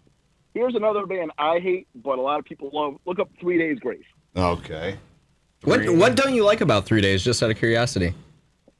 It's just like music for people who don't like music. To me, I just don't like that type of music. I never have. All right, 3 Days Grace. I'm on their Spotify right now. Am I going down to fans also? Okay, so I'm getting Seether, Breaking Benjamin, Shinedown, Hoobastank, Three Doors Down, Sick Puppies, Crossfade, and Papa Roach. That's enough. Now, just so you know, I'm not doing anything funny. Name another band that has. It doesn't even have to be a big following. Just like that, is like a legit following. August Burns Red. All right, let's do one of Kevin's favorite bands, August Burns Red. Okay, Burns Red, Spotify. Okay, I'm on it too. I don't listen to them, so let's tell Razlog what the top 3 or 4 bands for fans also like are. Okay. And make sure they're legit. For Today, Kevin. Not a fan. Miss May I, yeah. Texas in July. Oh yeah. The Ghost Inside. Yep. Haste of the Day. Devil Wears Prada. Yeah. So these are legit bands. Legit bands. For sure. Okay, great. Now we're going to go to Kaleido's page. Why don't you pull them up on Spotify? See, I told you were going to talk shit about them and not realize it. Okay, I'm bringing this up. Pull up their Spotify. I'm okay. I got Kaleido on Spotify. Okay. Pretending half a million things. This is how you know they're fake and they're buy their shit. Scroll down to fans also like for them. Ooh, that's damning. Okay, so Daishi Dance, Makai, Kentaro Takizawa. So I think I know where Chris is going with this. I watched a YouTube video not too long ago. Well, but wait. Just did my due diligence here. I gotta go to EVA Under Fire Spotify. Okay. I gotta be fair. I gotta give both sides of it. So EVA Under Fire, I'm on their Spotify right now. 120,000 monthly listeners. I'm scrolling down to fans also like. Okay, I don't know any of these bands, but I know City of the Week. Yep. Crashing Atlas, As December Falls, Silver, Half-Lives, Stars in Stereo, Bad Seed Rising, and Cold Kingdom. I mean, I know a couple of those bands that are actually legit, so. Right. Okay. So yeah. So what about the ones that you were reading on the other page though? Weren't they like all like overseas, foreign, like Indian? They sounded like sure. So I think I know where you're going with this. Spotify's been known to put out essentially like not fake music per se, but it's artists no one's ever heard of. They have no track records, nothing, but they have insane numbers. I'm going to guess that they get thrown on maybe groups or playlists with those said bands because they're like artificially inflated numbers to try and help build towards what they're going for. Am I kind of on the right track with that? Yeah, it's all like smoke and mirrors essentially. Like it's fake, you know. It's like you just want to appear like, you know, you're doing something when you're not. Fair enough. Oh, wow, look at that. Well, I mean, sorry, go ahead, Chris. I was gonna say, I mean, I gave you evidence. It's not like I was just talking shit. No, I mean, I get it. And like, as soon as I saw all those bands' names, that video instantly came into my mind. Yeah. Like, Spotify does it to basically, out of all of the artists, like, around the world, they figured out that if they have a select number of fake artists that they can, like, funnel and distribute, like, money and shit. It's almost like it's a big money laundering thing at the end of the day. But it was a really, really interesting video that showed how Spotify makes a lot lot of their money. Because they don't pay bands, we know that. I mean, let's ask you. You guys average what? It's at 120,000 monthly listeners. So check this. I went over to Casting Shadows, and we're so unknown. We don't even have a fans wall. So like, accurate. But oh god, when you used to book us, Kevin, and we were 100% independent, we did make money off of Spotify. Now we don't see any money from anything, but we did make money off of Spotify, Apple Music. These are all those streaming sites. Okay, so for people out there, Joe somebody in the Shrimp Shack Shooters, okay? you guys put out your first two EPs, Anchors and what was the other one? War. And you put that out, and as I'm pulling up the spot, now he's got me on Spotify, some big hits, Until Forever, 1.6 million streams, and that was on one of their earlier ones. And what kind of money does a band, that has, you get 1.6 million streams on something you did independently? Are you talking thousands of dollars or? Yeah, we were literally getting a few $1,000s a month collectively from Spotify, Apple Music, all those streaming services, because we went through TuneCore. So the way I had it set up was all the money would go into the TuneCore account, and then I would withdraw it to our bank account. So we would get. And then Chris goes to the titty bar. Some months would. Actually, what I did was I just reinvested the money in the advertising, and we never even took any of the money. We just kept advertising the music. You know what I mean? Right. So the now, since you guys have a label, I'm assuming that's where the Spotify funds go to now, correct? Yeah, they get we get nothing from the label, and then then 50% of a lot of what we do is recoupable. But they don't get any of touring or merch, and so it's a trade-off. You know what I mean? So given the landscape of everything, I mean, Rikki and I both know you guys absolutely killed it in merch when we played at the Diesel. Do you think that your deal is pretty damn fair? Because, I mean, let's be honest, when you're getting in bed with a label, they've got a lot more money for investment than you guys do. They're part of the machine, right? Absolutely. Yeah, I don't feel like we have a bad deal at all. They get no touring and no merch, and we get a small percentage of streams and download sales, and then, we get half of anything they use for licensing. So it's not a bad deal. And because of that, like you said, with earlier about the radio thing where they got to pay to put stuff on radio. Mm-hmm. The way our label works is obviously you see a lot of bands on our label have, real big success at radio, but where our label difference is radio for them is the fifth step. For a lot of those labels where you were talking about, radio is the first step. So they go through this whole process and all these analytics before they pick the song they're going to take to radio. And that's why usually when they take songs to radio, they end up being number one hit. So eventually they're supposed to take us to radio, but they're trying to figure out what's the right song to do with that. Hey, you know, at the end of the day, if they're putting all the money behind it, so more power to them. So you're talking analytics and all this. You know, in my, I guess, naive mind, it's kind of hard to run analytics on anything that hasn't been out yet. You know, where you know, say you put out an album and one song, you know, just seems to get a lot more attention. Then you're like, okay, that's the song we're going to push. When you have an album like you guys do, that's in the can, from what you've told me, that's done. What kind of analytics do they do? Do they do like the old school like focus groups where they bring in, you know, manager radio guys? They won't even consider going probably to radio until next year because the album comes out in December now. It just lined up with the tours that we have. They push stuff back, but then after the album comes out, they're gonna start seeing at how tracks perform, and you know what I mean. At that point, like on streaming sites and stuff. There it is. So, for example, our manager thinks we're releasing a new song September 10th, and it's collectively all of our favorites, right? Like one of our favorites, and our manager thinks that we're gonna go back and that's gonna be the song they push to radio. He said that's the rock radio hit. Wow. Damn. So is the label gonna have to pony up that $200K and you know, whatever they pay? I don't know what they pay. They're gonna have to do something. That's the side of music that you're actually probably happy to not to have to deal with.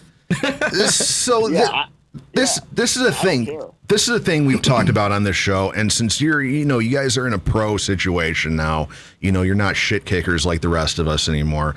You know, at this point in the game, you know, well, you got people. You guys are all very humble, and we love you, and we you guys but you guys are big time in our eyes. You guys got people to clean up your shit after you kick it, but you know, at this point, you know, you have this record. Okay, it's coming out in December. Boom, boom, boom. You know, Kevin and I have talked about, you know, on the show about getting all the ducks in a row before an album is released. Music videos, your plan going forward. You know, for a band at your guys' level, you know, you guys are, from all the videos I've seen, killing it, you know, on the tour run. Everybody's going fucking bonkers for you guys. You know, at this point right now, you know, you're saying, you know, 4 months from now, that album's going to drop. Are you guys already is there already a plan in place for, okay, we're going to drop this video this day, and going all through next year? And, you know. So not that far, but like we know, I think it's September 10th, or the 11th, I think it's like a day or two before we start the Skillet tour, the next song comes out. And then they are going to work that however they do, like with all the songs without going to radio. And then, this is already kind of out there, even though we haven't made it a formal announcement, but people are tagging us and shit. So, and then as soon as the Skillet tour ends, we're going on tour with Theory of a Dead Man, and they have it lined up during that tour. That's when the album comes out, and the day that comes out, there's going to be another song with a video, and it has a feature from the guy from Ashes to New. So, like, that'll come out the day the album comes out. Then I think at that point, that's where they're going to. That guy. You know what's funny about that is he rapping shit. So when we do that song live and that's in our set, I have to rap. I'm like, you know. Really? You're living the dream. I was actually just going to ask, when you guys play Blow Live, who covers the Ice Nine Kills vocals? Oh, Amanda just does that because, you know, she can sing them. I can just scream and rap. Sort of. Well, you know, you're from the way, so I mean, we would expect nothing less than you to rap. All right, and the dead hookers. We'll talk about hookers when we get to the Buck Cherry tour. To give credit to the DMAs, they once named her best hip hop artist in Detroit or something. Holy fuck! All right, we got. All right. She got best. What? No, I was just gonna say, go ahead. I was gonna say, if that doesn't lend credibility to the DMAs, I don't know what does. Jesus, spitting hot fire. We got a couple questions in the chat. Wanted to know, how did you get your sponsor? Shout out S France. How did you get your sponsor? You got a new sponsorship deal. Oh, I got a sponsorship deal from Bare Knuckle Pickups, and I've been buying stuff for them for years, even before I was in EVA Under Fire, and. The guy started, you know, hearing our band and stuff, and he was like, you should submit for a sponsorship. And this was like over a year ago. And I'm like, no, we're not really doing anything right now. Like, I don't think it's right. And then once we got all these tours and I was buying some stuff, I'm like, well, here's what we have going on now. And he's like, well, I'm going to pass this along. And then like a week later, the guy emailed me, like, we want to make you an artist and stuff. Hell yeah. And then Sherry wanted to know, what was the last guitar that you bought? All I do is buy and build these Fender Telecasters. They're like Telecaster Deluxes. And then that segues perfectly into Robert's question. What made you fall in love with Telecasters? I just like the guitars because they're the Deluxes are like a Les Paul, but they're lighter and stay in tune better, and they're sparkly. Hell yeah. So come on, tell us about the Buck Cherry tour, man. How did that go? Okay, now I gotta live vicariously through you because this is what I'm seeing. Okay. New band out on tour, Buck Cherry, the purveyors of party rock. You're going to party when you're at a Buck Cherry show. You're getting a lot of, girls, they're showing their tits. I want to be a fucking crazy bitch, this kind of thing. I've seen Buck Cherry. I've seen the kind of, I've seen the kind of trim that goes to those shows. And I'm like, okay, so, you're on the road with them. This is what I'm thinking, okay? So Chris, he's a man out, his first tour and all this. Rob can't do shit because his fucking wife's standing right there. Probably like, watch your dick, Rob. And I know Corey's probably just being like, I know I'm the drummer, but I'm fucking built. I take my shirt off all the time. And Chris, he's there in his pajamas, so the ladies know he's ready to hit the sack. Okay. So this is what I'm thinking. I'm thinking, wow, Chris is already halfway in bed. These guys. Great talking points. These guys, Hey, babe, you look tired. They're on the up and up. Everybody seems to love this band, and there's no way I'm going to be able to get Josh Todd. So let's see what's up with the guitar player in the pajamas. And I'm guessing they're like, hey, could I have a sample of your shots, if you know what I'm saying? And I'll show you my titties and shit like this. Is this kind of how it rolls? Because I'm thinking backstage, things are nasty. There's chicks wanting to get back there. I've seen the movie Rockstar, Chris. Don't take this away from me. And I've seen Wayne's World. Where like, my girlfriend's in there. Well, a lot of people's girlfriends are back there. So take us through this. Singer of Buck Cherry's a grandpa. He's got a daughter and a grandkid. He loves fishing. Talks about fishing. You know what I mean? It's really laid back. Everyone was really cool. It was, we got that tour. I was like, how are these people going to respond to our band? But because we had played in those areas before, people did come out to see us that knew who we were. And then, shockingly, their fans loved us. And those guys in Buck Cherry were some of the coolest people I ever met. I couldn't believe how nice they were. Like, they gave part of their catering budget to us to make sure we got some stuff. They didn't have to do that.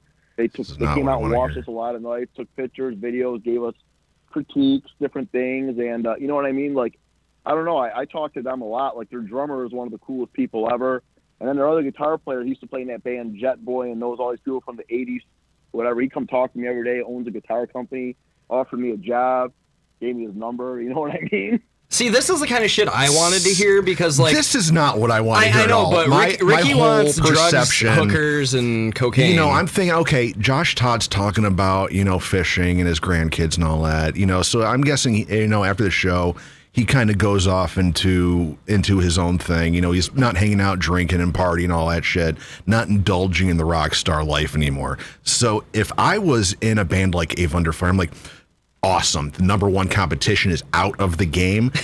There's a lot more for me. You're the bigger fish in the sea. Was there, did you have anything like that where chicks would be like, hey guy. I know he's out of the picture, but hey Chris, how you doing? Was there any like crazy stories like that? Like with like fans and stuff? Not really, because Jesus.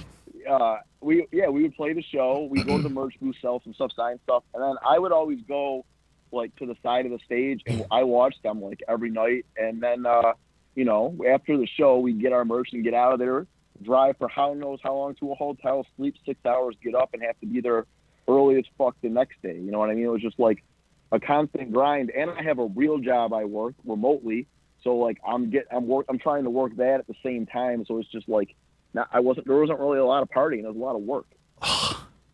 This isn't what I wanted to hear. I was hoping, like, oh yeah, there's this one chick in Tuscaloosa that was just going totally bonkers and wanted me to check out her new tits.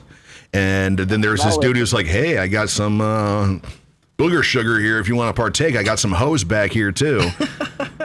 And Jack Daniels swilling and all this shit, and I'm not getting any of this. I don't want to tour now. To take me home, but I said no. Oh, so there was some girls out there. There was one who tried to take me home, but I wasn't interested. Okay, so let's go through this. Chris. Rikki. Okay, so we got a little. I got a little bit of a bite here.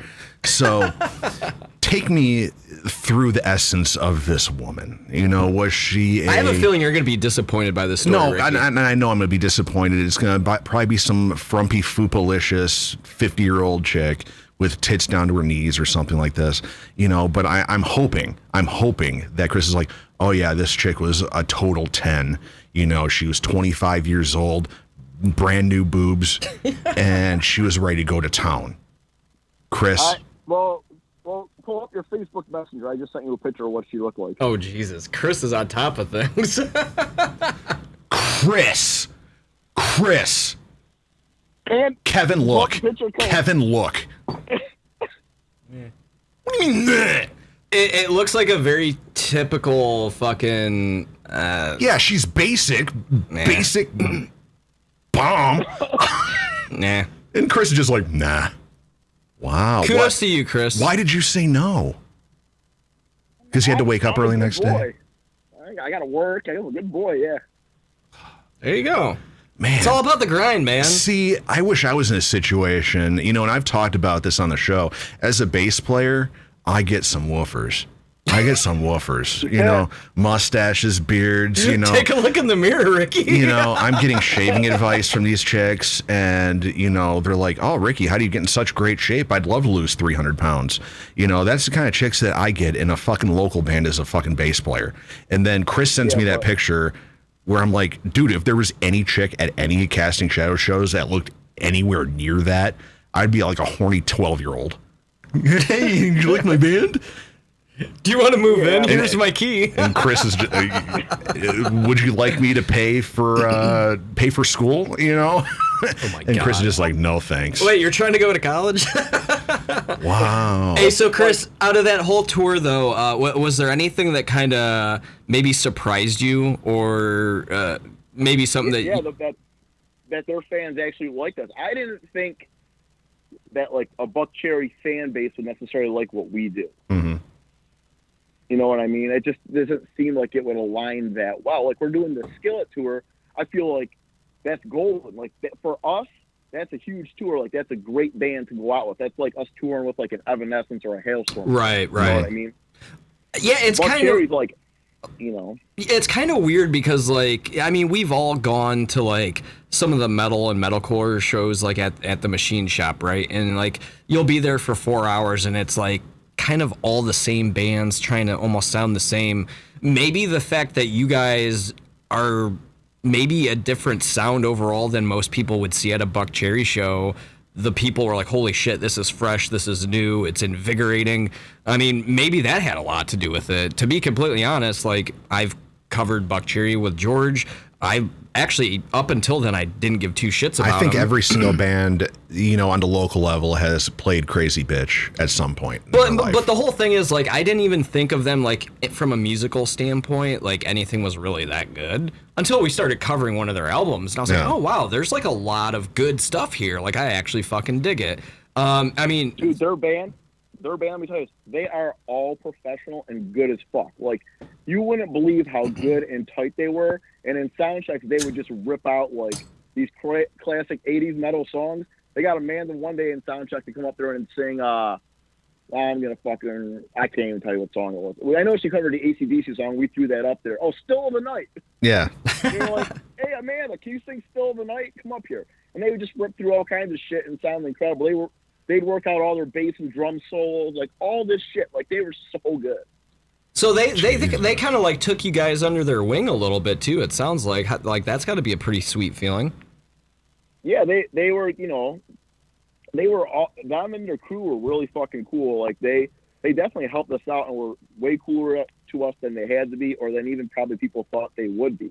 You know what I mean? Like, dude, they were taking pictures of us, giving advice, giving us great shout outs on stage. They were just like, making sure we had catering when it was just for them, inviting us into their dressing room and shit like that. You know what I mean? I mean, out of all the nationals that like I've played with over the years, I can count on literally one hand, one finger, the number of times where like anyone from that national even said a fucking word to me or anyone else in the band. So if I was in your guys' shoes, I'd be like, holy fuck, that's crazy. Because I don't expect it, but it would be kind of cool for them to be like, hey, you know, like you guys were really good. And that could be it, and it would be fine. But you're like, oh yeah, they were giving us catering, you know, this and that. Like that's like hitting the fucking lotto, dude. That's sweet as hell.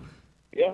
And we didn't like we weren't gonna say anything to them, and didn't expect them to say anything to us because, like, you know, I'm sure they don't want to be bothered, and I understand that. I don't think that's rude or anything. It's just like, you know, they're there to do a job. We're here to do a job, and you know, if they want to be left alone, they want to be left alone. But So that's just not how it ended up being. You know, my question, you know, is because, you know, when you have, you know, like a band like Buck Cherry coming through town, you know, they have their tour package, and then you have the local openers, you know, depending on where you're playing. And I'm sure you ran into it where there's the local support where they have to sell 50 tickets and all this to play on the Buck Cherry show. Did you guys have any of those? There was a couple of those, yeah. Okay. So there was a bunch of shows where it was just us and them, and you know, and our sort, which was weird about that was our set length differed every day. Like we had to say, well, what's our set length today? You know, because sometimes we had to play an hour, sometimes they had to play a half hour. It could be anywhere in between, just depending on what the bill was. Okay. So how was it, you know, when you're playing, you know, those venues where you have the local support and you're on the other side of it now? You know, we've all done the, you know, hawk a couple tickets to get on the big banger show. I know because Casting Shadows does it all the fucking time.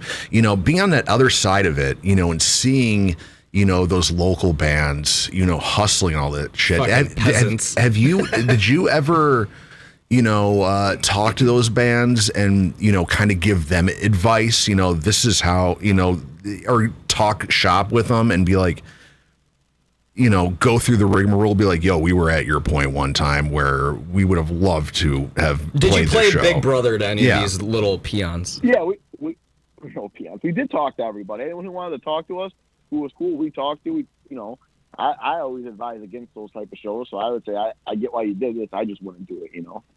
But yeah, I mean, anyone who wants advice or talk to, we definitely did that. You know, not that we know everything. It's just that. You know, well, of course, but I mean, like, you're going from being in our situation to being what we all strive to, and we all personally know you guys, so we know the kind of people that you are. Like, if I ran into Chris Slapnik in the middle of fucking like Davenport, Iowa at a show, not knowing Chris Slapnik like I do, oh my God, you guys were amazing. Like, I loved your set. Like, I'm not gonna know. You're gonna be like, oh, hey, dude, like, let's fucking have a beer or something. Kiss the ring. Like, most of the time, it would be like, yeah, get the fuck out of my face kind of thing. You know what I mean? So, like, that's super cool. We talked to all kinds of people. Anyone who wanted to talk to us or ask anything. Even if it was just bullshitting about non-music stuff from with the other bands, you know what I mean? Just hanging out backstage or whatever, you know? So did you guys, you know, on that tour, you know, because there's, you know, I've read and seen interviews with like Joe Perry from Aerosmith, where when Guns N' Roses was a nobody band and Guns N' Roses opened for them, you know, took them aside and be like, yo, shit's about to get crazy for you guys, you know, be cool, be humble, don't let it all get to your head. Was there any kind of that talk like, hey, you guys are just at the beginning of this crazy, you know, crazy ride now, be prepared? Did they give you like any, like, I guess, lessons and what to prepare for, you know, going forward? Not really. The drummer basically, without our knowledge, somewhere after the first few shows, Wayne did a deep dive into EVA Under Fire and just learned all he could about our band and went and listened to our old songs and shit, you know what I'm saying, from before, and figured out that we were like a real band, not like put together by the label. We had done all the shit, you know, played around here and done all the stuff we had done. And he really liked that and was talking to us about that. Like, you know, but that was about the extent of it. He was just like, you know, wow, I'm glad to see like a real band getting out there and doing something and you're having success. You know, you weren't some manufactured band like I guess a lot of bands he thinks are put together. Well, I mean, we've seen like quite a few. It's more so the front person is the band, and then the rest of the band is like hired guns or filler. You guys specifically are just a product of going through the rigmaroles, the motions, so to speak, and then figuring out, okay, we want to do this for real. We need to surround ourselves with for real people. And you basically got the recipe exactly right. Now, and that's just from a personnel perspective. From a music perspective, they had some personnel issues.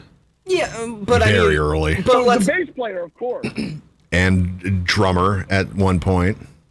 Oh yeah, I always forget we had 2 drummers before Corey. Yeah. But one of the guys was one of the guys was Joe, who you guys all know From He After was the an Tide. idiot. Oh Yeah, shit, I he forgot was- about him. Yeah. Yeah, he was an interim. He was only in the band a couple months. He was an idiot, and if you know anything about him, you know why I'm saying that. And then, but the drummer before that is still one of my good friends. He played in the band when we started. Rob and I asked and begged him 100 times to stay in the band. He didn't want to. And they didn't call he me. He had another band. He was going to sing and play guitar. This is before I think I even met you, actually. No, I know. I'm He just wanted to sing poking fun. But he wanted to sing and play guitar in another band, so we had to find somebody else. Oof. And then we got Joe, and Joe just learned his part. That was short, only a couple months of that, and then we got Corey. I forgot that. So yeah, I'm still friends with that guy who was the original drummer. So is he like pissed as shit right now? Please, somebody's like, God damn, that was the worst career move Watch, I he's got ever a made. Buck Cherry poster in his fucking bedroom, and he's like, "Oh, I love Buck Cherry," and you guys just toured with him. No, I don't think he really cares. You know what I mean? He's just like that. He designed our first EVA Under Fire logo. He filled in for Corey at a few shows when Corey couldn't do it. You know, I don't know. Like, it's just he also doesn't really like the type of music we play.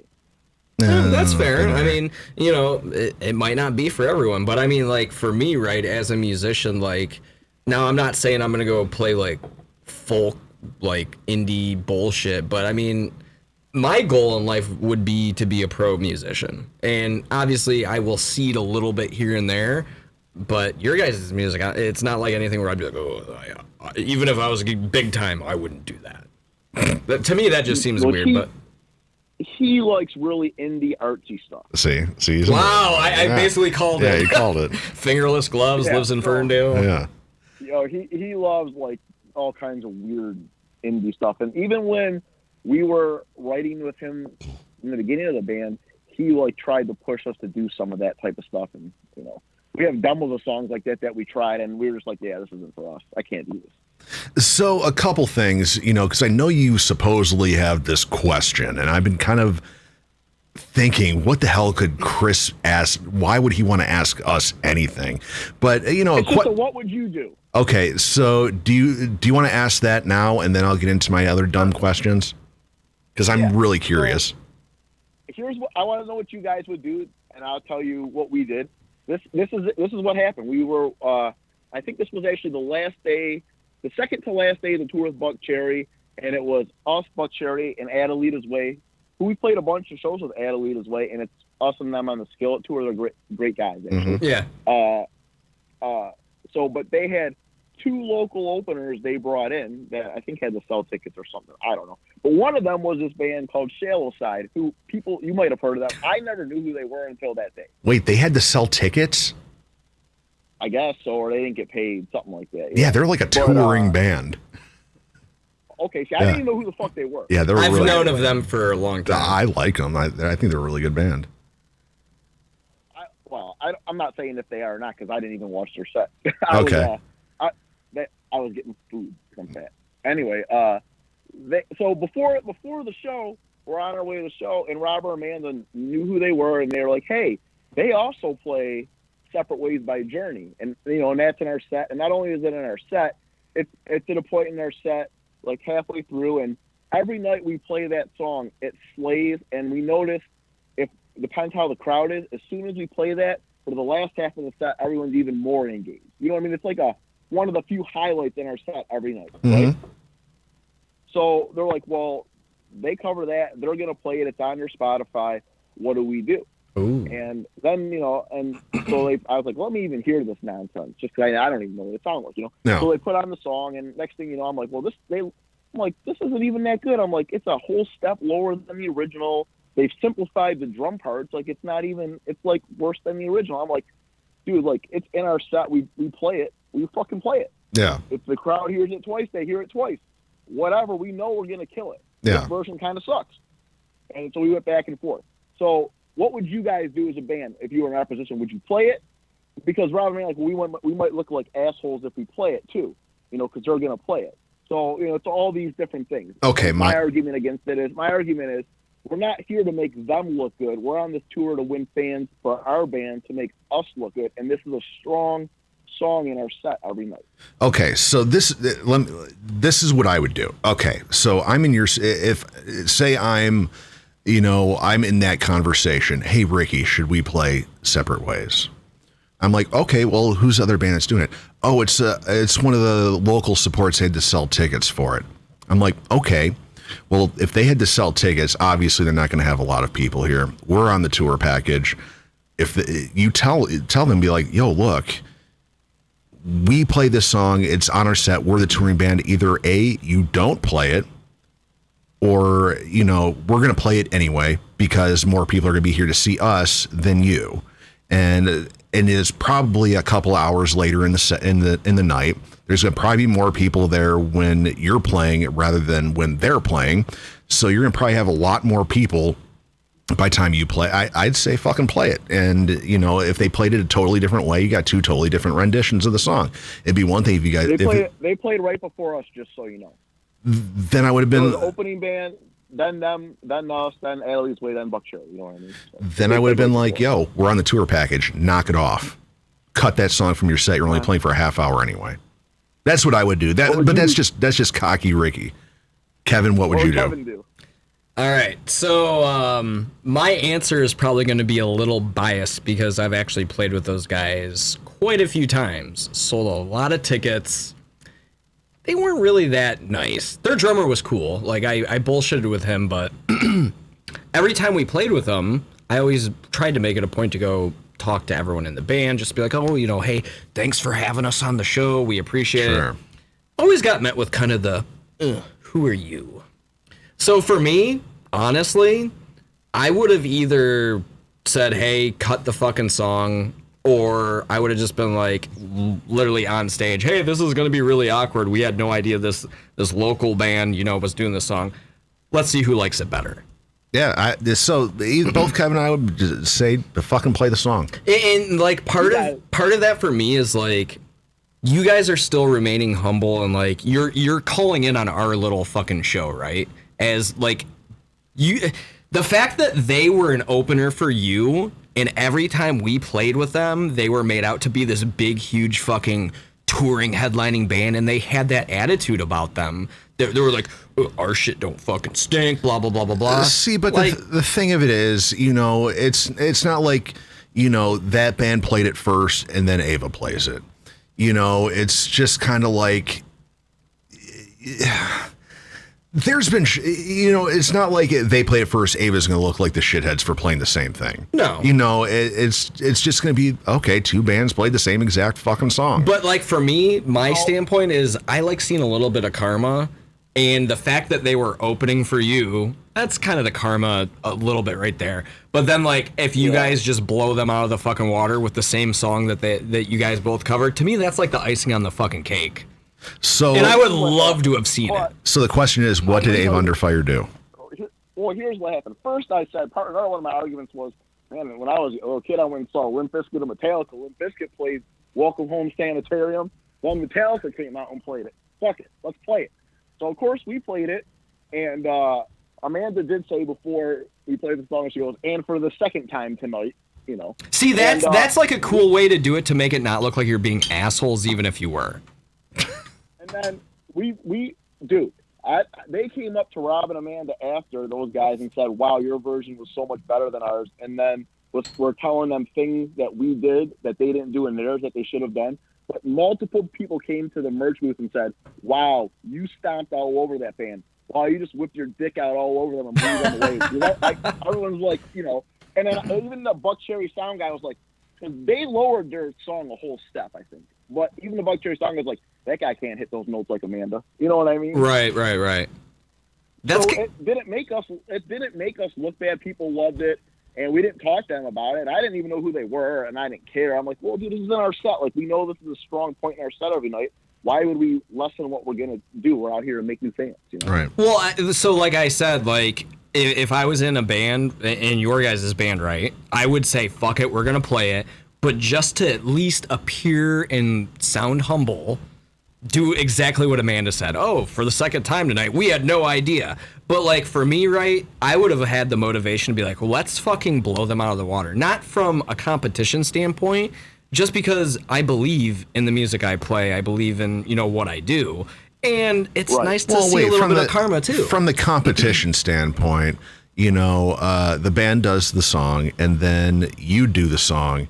And if the crowd responds better to your version of it, you know you're the better band. You know, I've been in this exact situation. That would be that, I guess, you know, as a musician, I'm on, you know, if I'm doing a cover song that another band did earlier in the set and I get a bigger response, be like, well, obviously we knocked this one out of the park and you guys didn't, kind of thing. That would be kind of like one of those things that make me feel better. Well, like, you remember the Harlow cover we did of Katy Perry, right? Yeah. We've played a couple shows where an opener on our show played that exact song. Mm-hmm.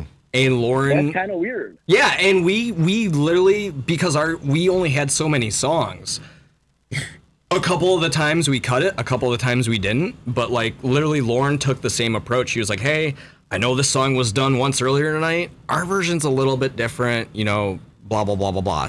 Kept it cool, kept it humble. And the one thing that was hilarious was every time we played it, dude, the people were like, dude, your guys' version was fucking infinitely better. And even the band that played it, you know, earlier in the set, they were like, dude, your guys' version was sick. Like, we kept it cool. We weren't trying to be combative or anything. But there was that internal part that was like, let's fucking show these people how much more badass our version is. Yeah. And it's in a healthy competition way, not like, oh, fuck those guys are shit. Like, it's just trying to better, like, make the show better, be cool, but at the same time, you like a little bit of justice, right? Wow. Well, for me, it wasn't even about justice. It was like, dude, like, this is a big part of our set we do every night. Like, right. We have a whole intro to it, you know, like, we don't just start the song. Like, we have this whole production worked out. Like, dude, like, we should just do it. This is, like, what we do, you know? I mean, and we did, and it went over really well. It worked out probably the best it could have. I just wonder, you know, because it wasn't like it was a unanimous right do this. I'm curious, like, what you guys would do, you know? Just curious. When I say justice, I mean like doing justice to like your version of the song, not just covering a song to cover it. Like, you guys put your own take on it, and you want to blow people's minds with it, and that's the justice I'm talking about. And it sounds like you guys got the justice out of it. Yep, it worked out well. When a guy came up to me and said, "You stomped all over," I'm like, "What do you mean?" I didn't even realize he was talking about it at that point. And then this was like an hour or two later, and I was like, "Oh, okay." That wasn't the plan. I said we weren't even sure they were going to play it. We never talked to them about it. It's in our set. That's what we do.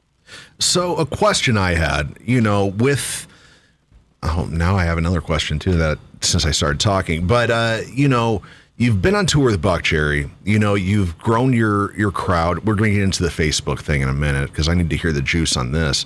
But, you know, I can tell you all about that. You've got, you know, your band has grown. You know, you've done your own tours that Kevin booked you on and all this. You know, where your band is now, you know, if you were given the option, you can go out for another month with Buck Cherry, or you guys can do your own headlining tour at venues for 2 months. Your own headlining thing, you know, at, you know, little clubs and stuff like this. Let's say mid-size, because they're not playing well, little. You know, let's say token lounge-sized venues. You know, what would you rather do?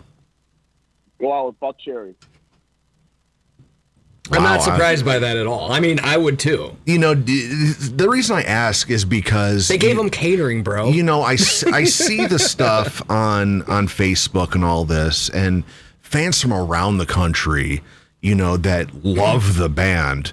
You know, I don't see it like if you guys were playing like Boonsocket, you know, Wyoming, you know, that you guys would have like a shitty turnout. You'd probably have a good amount of people there just to see you, you know, and be able to go out on the road longer, you know, on your own rather than a shorter truncated thing with Buck we're Cherry. Still building.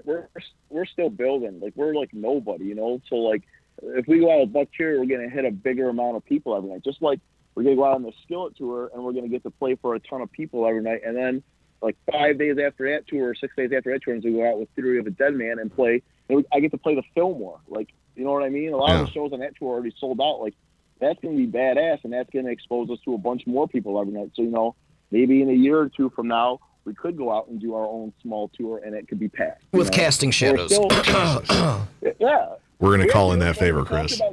Wait, hold on. We talked about doing a hometown show, and you were one of the bands we said we would have to ask.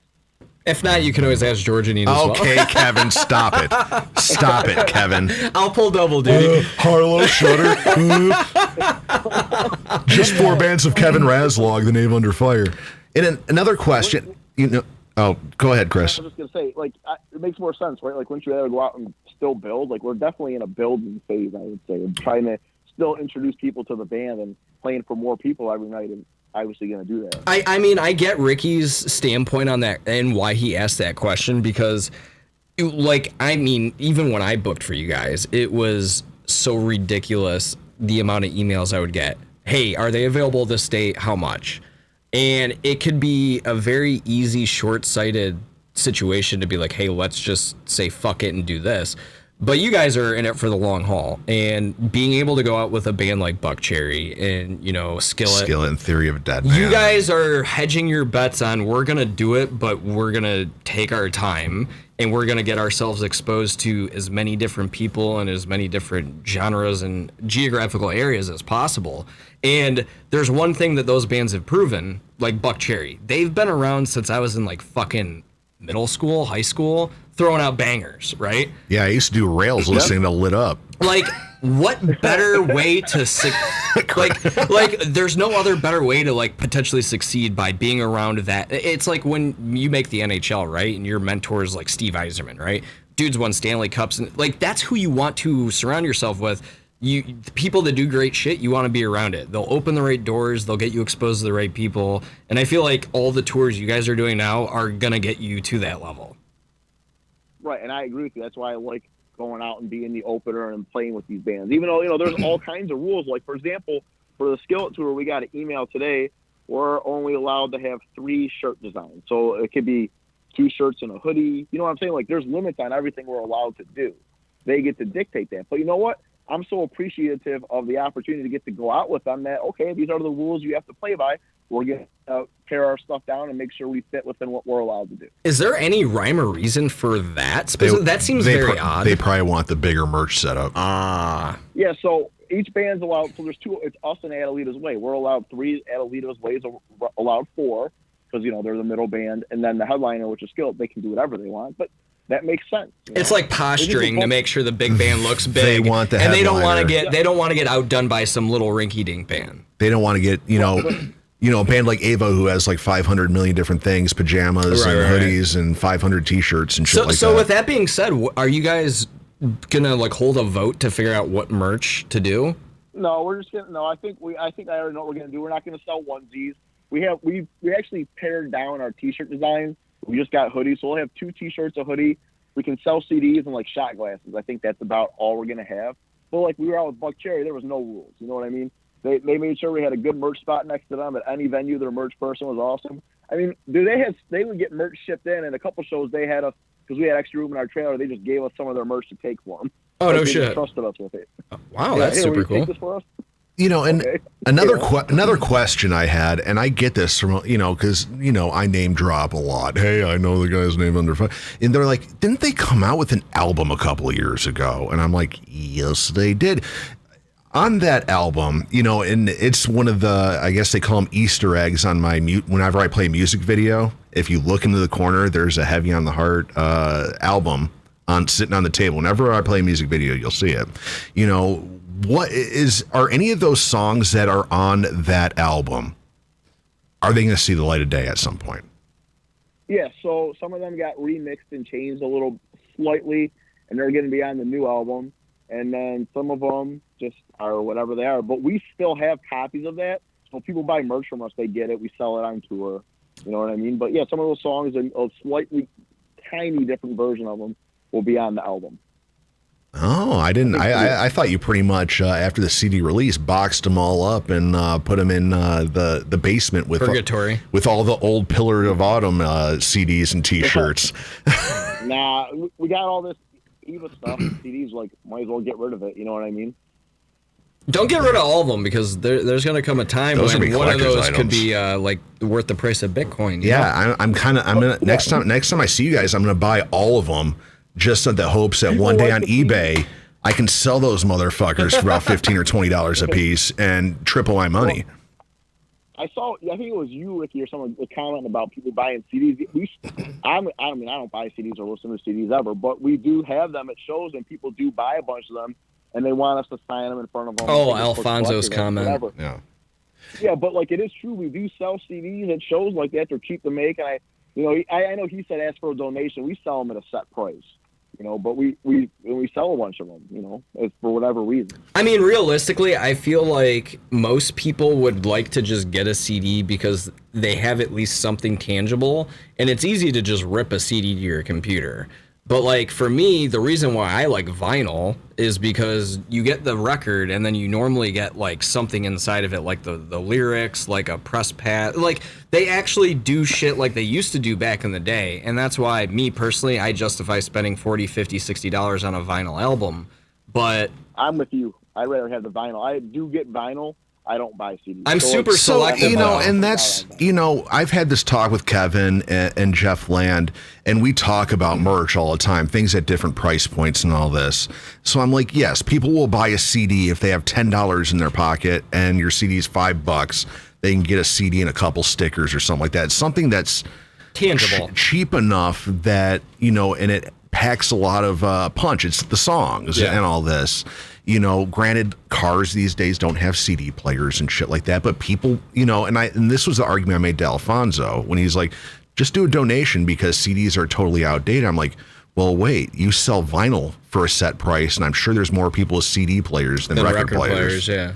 I think it's more of a fact that CDs are so cheap to get made, where it's like, this is, when people have little money left, if the Rikki ROXX is in the world that spend all their money at the bar and they have $5 left, they can get a CD and take it home and do whatever the hell they want to do with it, throw it in their computer and rip it down and shit like that. It's still a low cost merch thing, Yeah, it's definitely worth getting because it's cheap to make and people will buy them. And, they usually want something for you to sign, and that's something easy for you to sign in front of them, and then they have an autographed piece of memorabilia. I think the main thing a lot of bands struggle with is the sheer amount that they order. Because I've been on both sides of it. I've been in a band where Shudder ordered 2,000 CDs. I think I still have like close to 1,000. I got 40 all these years later. later. But I've also been in situations where we ordered too little, and our CD release show, boom, they were basically like gone. So yeah, it's a tough one, but yeah, I mean, at the end of the day, I always look at price points. CDs are relatively fucking cheap to get a fucking ton of them, and at that point, it's like, I think it cost us like 72 cents for Shudder CDs. So it's like, oh, if we sell them for $5, cool. If we have a show where people are like, oh, like just flooding us, like throwing money around, oh yeah, maybe we'll bump it up to 7 or 10, whatever. But at the end of the day, my whole standpoint was we're making hand over fist from 70 cents to $5, so fuck it. Right. That's a great thing. I agree with you. So, you've done the Adelia's Way thing, you've done the Buckcherry thing, for bands out there that are like, oh my God, this is fucking, big shit. What is the biggest, I guess, lesson that you learned on this latest run? Just like, really, it's just like crazy how professional everything really works, even with bands like that. When you think about them just partying and shit, everything's on like a set schedule, and they're just real consistent on like getting the work done in a timely manner. You know what I mean? So it's the total opposite of every local show. Yeah. So for example, on the Skillet tour, we have to be at the venue every day at 12:30. That's our time. Oh, no shit. So with that being said, I'm assuming your guys' drive times aren't too bad then. Some of them are. Some aren't. But you know, there's going to be a couple shows we're going to have to take turns driving through the night. But then there's shows where it's not going to be that bad. The thing that's kind of crazy how it worked out for me is on the Theory tour, we're going to be home for Thanksgiving, and then we play the Fillmore the day after. Oh. That just worked out perfect that I get to come home for Thanksgiving. Oh, that's legit. Yeah, I mean, like, it just worked out that way. As somebody that's made that blunder of booking tours with time zone changes, and the guinea pig was myself, trust me, that's the worst fucking situation to ever be in. So, yeah, I mean, like, not having to do really, really long drives, or at least having at least one or two other people in the band to, like, do shifts, super fucking helpful. But yeah, the long drives are a killer, and especially if you guys have to be there at fucking noon, and then what you every day, yeah. And then you play at what, like 9:30, 10:30, like in that area? No, because it's like, so these shows are like at, like, you know, theaters or whatever. So I'm sure the show will be over by 11. Like, we got to be there at 12:30. Oh, okay. You know, and we'll be the last to set up and sound check as we play first. Okay. We'll probably play a half-hour set. If doors are at 7, we probably play from like 7:30 to 8 or something. You know what I mean? Well, that's not as bad as, you know, getting there at, let's say, what was the one that I played in Detroit? Oh, the loading was at 3, and then we went on at, I think, 12:45. Yeah, fuck that shit. I won't. Fuck that. No. But the thing about this is, like, we're gonna show up at 12:30. I guess at that point, because Skillet has to get there at like 10 or something. I think we'll get there. We'll load our shit on stage. We'll set up and sound check. And when that's done, we don't have to be back until, you know, when it's time for us to play. So at that point, I can either go to the gym or just work, because I have, you know, still keep my other job. So it's like it's not like I'm required to just sit there for the next 6 hours and wait. Have you been able to do like any sightseeing too as well when you guys are out on the road? Not really. Like, even on days off, I'll work like 12 hours for my other job, because I want to get that overtime money, and I'm trying to average like 60, 65 hours a week at my job on top of touring. That's the grind, man. Jeez. So it's worth it. Yeah. Oh, well, I mean, shit. If I was in your shoes, I'd be doing the same fucking thing. But we had one more last question in the chat. Your favorite tour food? White Castle. You know, I didn't even get any White Castle on the tour. What? Dude, there isn't really a favorite. Well, and his onesie doesn't have butt flaps to just let the shit out. So, right. I'm gonna tell you what. I hate Subway, but we were somewhere and they had a 24-hour Subway in a gas station, and I was drunk, and it was like 3 a.m. I'm like, this is gonna be the best Subway I ever had. Was it the best? Like, I was actually, you know, I mean, it was edible, and I was drunk. But because I really despise Subway. Like, I would never go to Subway ever. I'm in the same boat. I don't like Subway. I just had Subway before the show. Oh, that's what the smell was. Yeah. Dude, there's a million better sub places wherever you live. Yep. I'm sure, within like the same distance. Like, by me, there's every other sub place. Why would I ever pick Subway over anything else? Subway's the McDonald's of fucking subs. It's garbage. That's the worst. I know you guys want to know about the Facebook thing. Let me tell you that nonsense. Oh, yeah. Yeah, we have to get into the Facebook. Okay, so for those out there who don't know, and I got questions because you guys have actually been posting on that page as of this week. So for those who don't know, you know, the I guess now you can call it the old EVA Under Fire Facebook page. You know, coming back. It had it had 110. Now it's down to about 102. Under the Sky is what it is now, but the EVA Under Fire Blow logo is on there. Amanda has posted a video on there, and now you have a brand new EVA Under Fire Facebook page, which I believe at last look it was at like 3,500 or 4,000. So I can got still some catching up to do. So I can say Rocks 100 has more likes than EVA Under Fire. And when I stopped, I gotta tell you this: we were doing good on the new page. I stopped promoting it and letting people know it existed. So anything we get now is just happenstance, because it sounds like there's a chance we're finally going to get this old page back. So I don't want to do any real work on growing it. So I'm just kind of using both pages right now while they figure it out. So what happened? Somehow, we still don't know how the original page got hacked. I tried to contact Facebook, and as you know, that's impossible. Mm-hmm. But somehow the label has phone numbers of people they can just call at Facebook. Yep. So they called somebody at Facebook, and we got our page back. And then I don't know what they did. We got it like right back, and then it got taken away again. And they're like, "Oh, we got it this time." So then we got it back, and then the same thing happened a third time, and whoever took the page, they literally deleted like all the content that they could. Like they just basically stripped the page.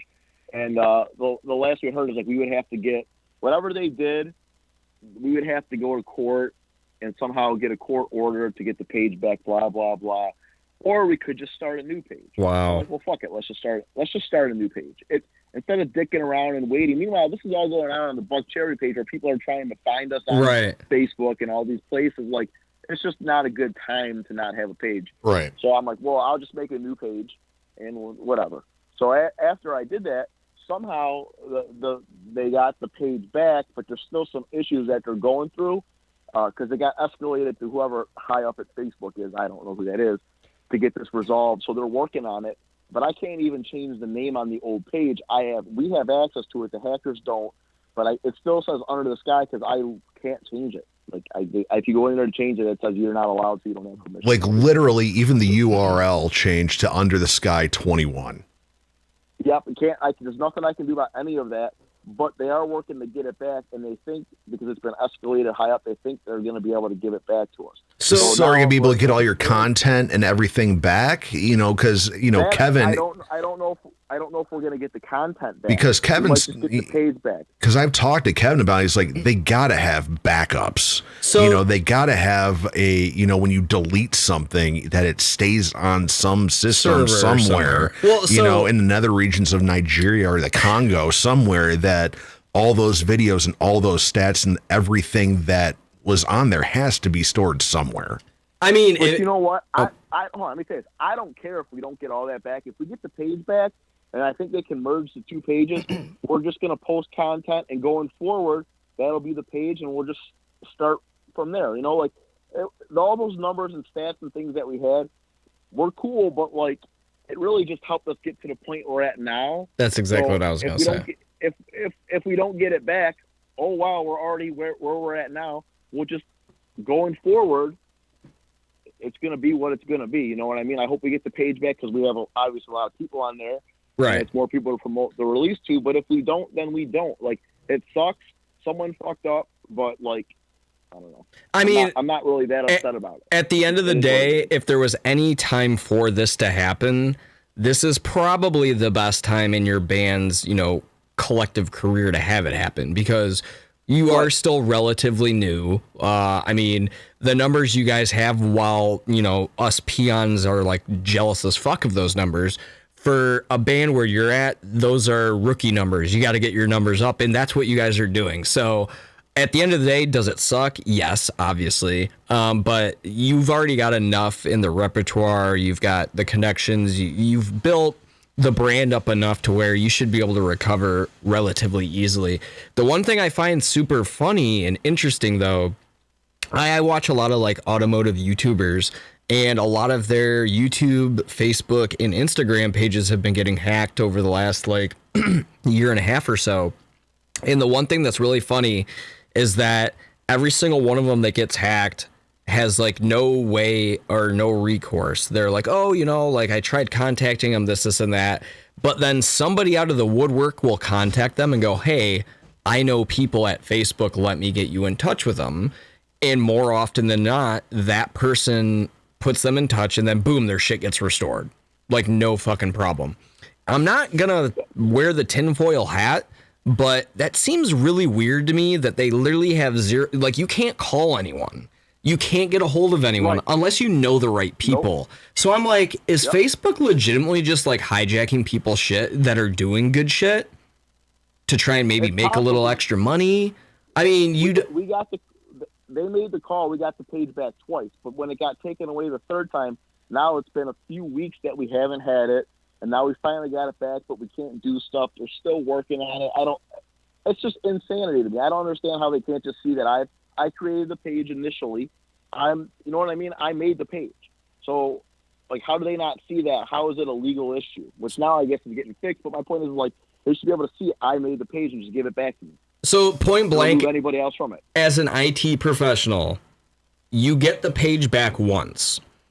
You should be able to do your own due diligence and have certain subsets set to prevent that from happening. That didn't happen. So I went through. We got the page back. I did see whoever hacked in. I did delete them as admins and block them from the page. Right? You know, you can do all that shit. I did all that, and it doesn't even matter. Somehow they kept getting it back, and I'm not an IT person, so besides deleting and blocking them, I don't know what else to do. We changed our I made everyone who was on the page, we all changed our passwords, and I made everyone get 2-factor authentication. So we all had that. So everyone changed their password. We were all together, and we all enlisted 2-factor authentication. So at that point, and and there's another option you can click where it makes you log out of any device you're currently logged into. So here's where I'm at, right? As an IT professional, like, I'm looking at that as they're throwing the legal course action at you. That's going to require money. They're doing that to flex. Oh, is this band going to worth spending money to get this back? Because if you're an IT, and that's a global fucking company, right? You got your page hacked not once, not twice, but 3 times.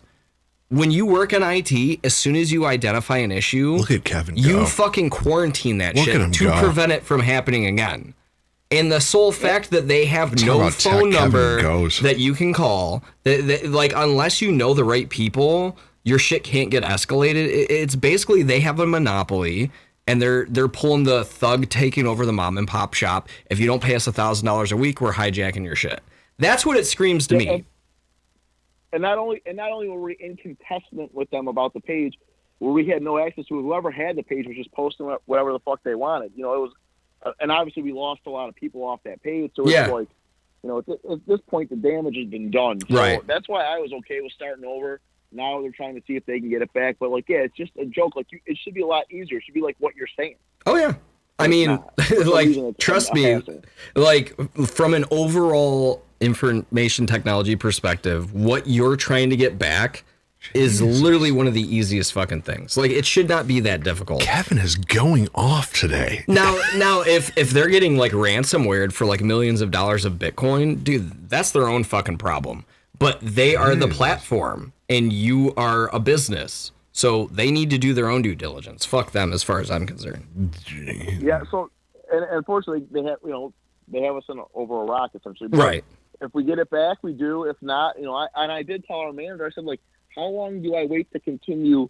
Like, right now, I'm not doing anything. I use both pages. I posted, like, we're playing Arts Beats and Meets on both pages. But, like, I'm not actively pushing people to the new page or doing things to make awareness for the new page. How long do I wait to do that? Because if we don't get the old page back, I'm not currently doing anything with the new one, and I want to build that up before we start releasing more stuff. If you guys still have some access, can you just be like, hey, we're deleting the fuck out of it, and then just move on? I was doing that, and that was driving people to the new page, but the reason we stopped is because now they think they're going to get us, like, they're real close, and they think it's pretty much we're going to get this old page back. So who's telling you that? Is that Facebook or your guys' label or management? That's our label who's dealing with Facebook. Interesting. Okay. Well, I mean, I'm assuming. Can we get back to like music and shit? Because this is not Kevin Razlog's IT hour and 2-factor authentication. Well, this is music though, because you think about it as a band. What's like the number one platform you use to promote yourself? YouTube. Right? Not necessarily your music, but I think a lot of people use Facebook to like drive people to their YouTube or their Spotify or their whatever the fuck. Twitter. You got your shows, you got this or that, right? Instagram. Okay, so here's my last IT comment for this whole situation, right? So there's been hospitals that have been hijacked where like the respiratory monitors and shit, they use ransomware and say, hey, if you don't pay us a lot of Bitcoin, we're stealing your shit. I have a feeling, and I called this shit years ago, businesses, Facebook pages, anything that's doing successful, you're going to get ransomware for a lot of fucking money in crypto, and they're going to hold your shit ransom, and it ain't going to go away. Here's my thing. You're talking about ransomware and all this shit. You have a band, EVA Under Fire, major label band, okay? Papa Roach kind of record label. Is this happening to Guns N' Roses? who have like happens 7 million followers on Facebook. Is that page getting, hijacked and turned into Under the Sky 21? Here's the difference. They're in a position to where they're on the cusp of making greatness. They don't have millions of dollars. If I was an EVA Under Fire and my bread and butter got hijacked, I'd probably be more willing to pay a ransom to get the shit back than Guns N' Roses are. Because that motherfucker's probably just getting all fucking zooted up anyways and trying to fucking figure out how he's going to perform the next show. If I was a hacker, Rikki ROXX hacker, I sit down here like a fucking dork on my fucking hacking computer, every brewery in the country. hacking breweries to get it all shipped to my house. If I'm going to hack somebody and I want money, I want to get my Bitcoin down. Would I target a new band that is struggling to make money, or would I target fucking Lars Ulrich from Metallica and target him and be like, I know Lars can pay me $5 million for this page. This EVA Under Fire band. Lars ain't gonna be as willing as an EVA Under Fire band will. Like, that's the big thing. Lars is made. That shit doesn't matter to him. They're targeting vulnerable bands that are literally hedging their bets on them becoming successful. In an EVA situation, I'm willing to bet if it meant them getting all their content back, they would probably be more willing to cede than a Lars or, someone of that nature. Chris, feel free to chime in and tell me it's if like, I'm right or wrong. why aren't they hijacking Kaleido's Facebook? Well, let me tell you this. First of They're all, from the way. Shinedown's was hijacked. The same thing that we're going through happened to Shinedown, and they're, ungodly huge, right? Right. And second, I wouldn't pay. I'd say, fuck it, let's start a new page. Because also, the people who took over our page, they were just posting, like, dumb memes and stuff. Right. Like, they weren't Shinedown has 2.8 million likes, just to put it in context. Right. So, and then the other thing is, once we got, 100,000 likes and we were verified, we would get emails and messages constantly from people wanting to do paid advertising on our page. So I think these people probably wanted to take our page, and eventually they were hoping they could do paid advertising on it. People could pay them, and they could post whatever dumb shit. It's all about that AdSense shit. Social media influencer. Yep. Well, and given the job that I had before, we can call Chris Kylie Jenner now. Phishing scams and social engineering are literally going to be the future. And I was actually telling a very high up person at my company, one of these days, people are going to be driving our cars, right? And on the fucking touch screen, it's going to pop up, your car has been ransomwared. Unless you pay me this amount of Bitcoin, I am going to crash you into this building or this ocean or whatever.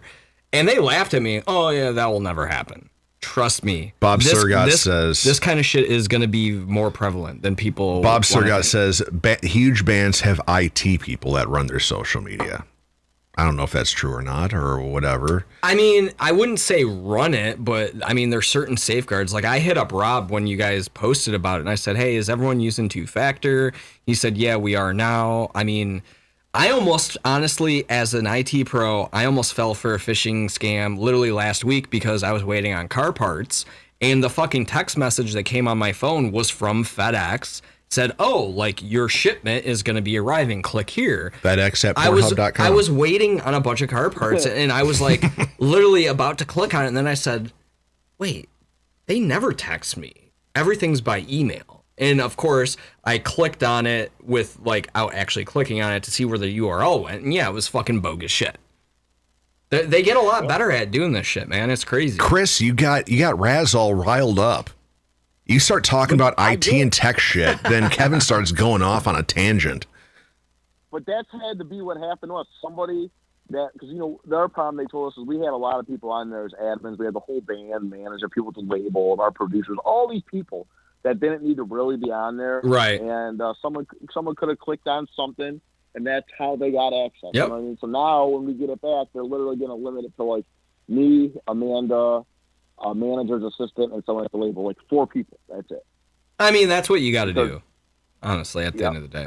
Because of that issue, because, this is, and that's how I set up the new page, but, if we get the old one back and they can merge them, we'll move on. It's a hiccup. It is what it is. But, I want to give Rob admin. Can you guys hire me for salary and I'll just be your IT admin? All right, so... You know what's funny? The guy in our band is an IT guy. He actually does penetration testing and goes out and helps companies secure Yeah, I saw people. I saw a few people grilling him, and he was like, "I know this is kind of fucked up, given my line of work." And when I was talking to him at the Kelly Memorial thing, like he was like, "Yeah, I do IT and this, and that," and we were kind of bullshit. And I was like, "Damn, like you're living the dream that I want to have as an IT pro." Yeah, he works, and he also like me works on the road. Like he has a job he does, and blah blah blah. So, like, right. It's like people like when you're in a band, like you think because we're in a band, we're signed, like we're all just out there partying. Now we're touring and playing shows, but when we're not, we're working remotely. Yeah, that because we got bills. Yeah, that kind of totally deflated the big rock star thing. I was like, damn, I'm gonna get Chris on here, and it's gonna be Buck Cherry partying and hookers and blow, just hookers, blow, just everything you see in the movies, and just chicks, titties flying everywhere, and it's been none of that. We're not a band that buys on the tours. Like we do get paid to tour, but the money goes. Think about it, we got to pay a sound guy, we got a merch person, we got gas, we got lodging, we got food. So like, we don't have to pay for any of that stuff out of pocket. All the show guarantees and merch sales. We came home with a profit after paying everybody out, but like not enough money where like as a functioning adult you can like survive. So I got to work. Why I'm road. So when you first went out, with Buck Cherry, did you think it was going to be the sex, drugs, and rock and roll? Be like, oh man, I got to get my liver ready. I got to get ready to fucking roll. This is going to be the biggest ride of my fucking life. I did not think that. I kind of figured it was going to be stressful because I'm like, well, here I got to try to work, 40 to 60 hours a week. We're going to be playing these shows. We're going to be traveling. Like, I just knew like it was going to be a lot of work. I didn't think there would be really any partying. Okay, so obviously you're not the big rock star in the band. And, so this is what I'm thinking now, while Kevin's peeing, that Corey, tell me Corey is at least partaking and being like, dude, fucking rock star shit. No one in the band is. Are you fucking kidding me? Like, it's a grind. Like you think like, because we also don't have a crew. Like it's us, the five of us. We have a sound person and a merch girl. So there's 7 of us. And like Buck Cherry has a guitar tech, drum tech, sound guy. They got a whole crew of people. Like we're playing the shows. We're doing all the other work, as far as moving all the gear, setting it up, doing everything you can imagine we're doing on our own, plus trying to like work remote jobs. So at what point do you guys get your own damn techs? Because, if I was going on tour, I'd be like, yo, I'll pay out of my fucking pocket, bro. You want to come on tour with Buck Cherry? You're doing this shit for free. We'll just drive you around because I want to partake in partying and not deal with my fucking amp. I'll tell you what I do pay for out of pocket because I'm bougie. We're out there. Sometimes I'll get my own hotel room, which isn't going to come out with the band money. I'll pay for that. We're going to be somewhere for a few days. And that's just so I can have peace and quiet and work. Hey, that's fair. But, yeah, I'm like, I'll just pay out of my pocket. I have my own room and I can just work. But I mean, as far as like partying and stuff, like if we start making money and the album does well, of course we want to get techs to help us move the shit. But, right now we're doing all of it. So think about all the work that goes into it when you're out there and you're on a time crunch. You know what I mean? It just isn't. I got a great solution for this. Well, if you're looking for a bass tech at my birthday show, I did have to give Ed my amp. So I was gonna say, just bring all of Casting Shadows on as the opener and your techs. There you go. And we got you covered. I like that idea. It's called double dipping, my friend. What's funny is as the tour progressed, I'm the only one on stage with an amp now. Like Rob has a Kemper, no amp, no cab, no nothing, and Ed has basses and some pedal board, no amp. They like downsize to like nothing to make it easier for themselves. Meanwhile, I have like an amp, a pedal board, I have a drum, all this stuff. Has Corey downsized anything? I mean, as a drummer, I know that struggle of having a bigger kit. Has he, downsized anything at all? It's such now. I think he has like a snare, a floor tom, a rack tom, a bass drum, like 2 crashes, a ride, and a hi hat. So Chris has as many toms as Corey does. Yeah, and the worst part of my setup is literally setting up my one drum. I'm like, I fucking hate drums. Like, why? This is stupid. It literally takes the longest. That's why I hated doing it in New Day, because it's like, now I got to load in a drum. Well, his has lights in it, so I mean, that's a whole nother element that yours did. Yeah, well. I hook up the lights. And they mic my drum, So yeah. I got to do sound check for the drum. I'm like, oh my god. You're like fucking Slipknot, bro.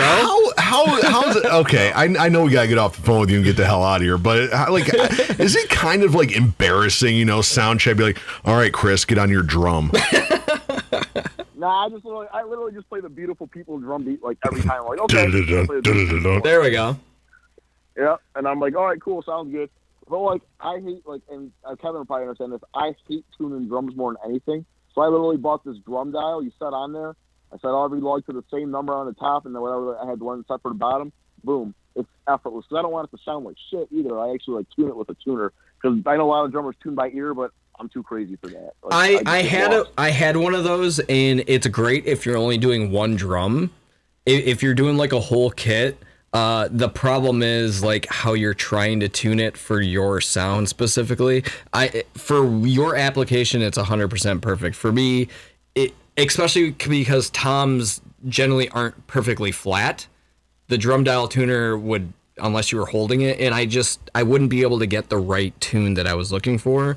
Now, I could take the tom off, set it on the ground, but if you're at a show, for instance, that's not really feasible. So it is a good tool, but I've just over the years gotten much better at just tuning by ear. But okay, yeah, okay, we're getting down to brass tacks here. Listen, I gotta tell one more drum thing. I tried to buy, because it's an 18-inch tom. I tried to buy an 18-inch Aquarian Super Kick 2 bass drum head and put it on there, thinking, well, it's an 18-inch tom, it'll gotta fit. It didn't fit. Really? Because as a drummer, like the Aquarian Super Kick 2 is like the badass bass drum head that's got that beefy sound. I'm like, that's what I want. That's really weird. Yeah. Okay. So I ended up getting a different Aquarian head. I wanted it to sound. When I hit that tom, I wanted it to make women come. Oh, why? You're not partying with them.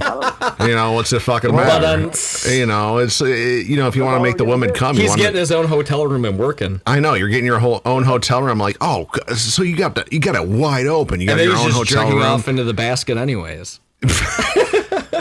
Okay, so we're kind of. One of the best days I watched like a Martin marathon on TV while I was working. I'm like, fuck yeah, this is great. Okay, so we're on totally two different wavelengths of what being a rock star is, I guess.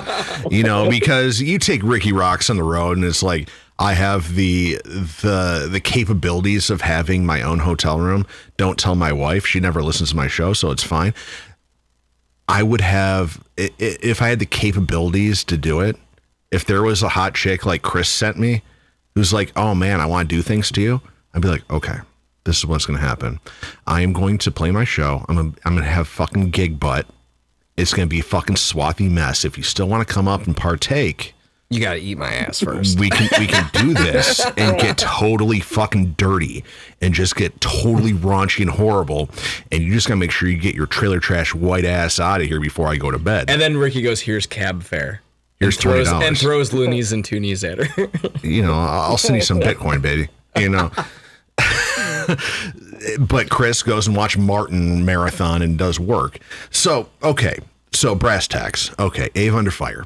Huge rock stars. Known you guys for a million years. And even though when Chris was in his old band, Pillar of Autumn, they wouldn't give me the time of day because I thought that was a phenomenal band.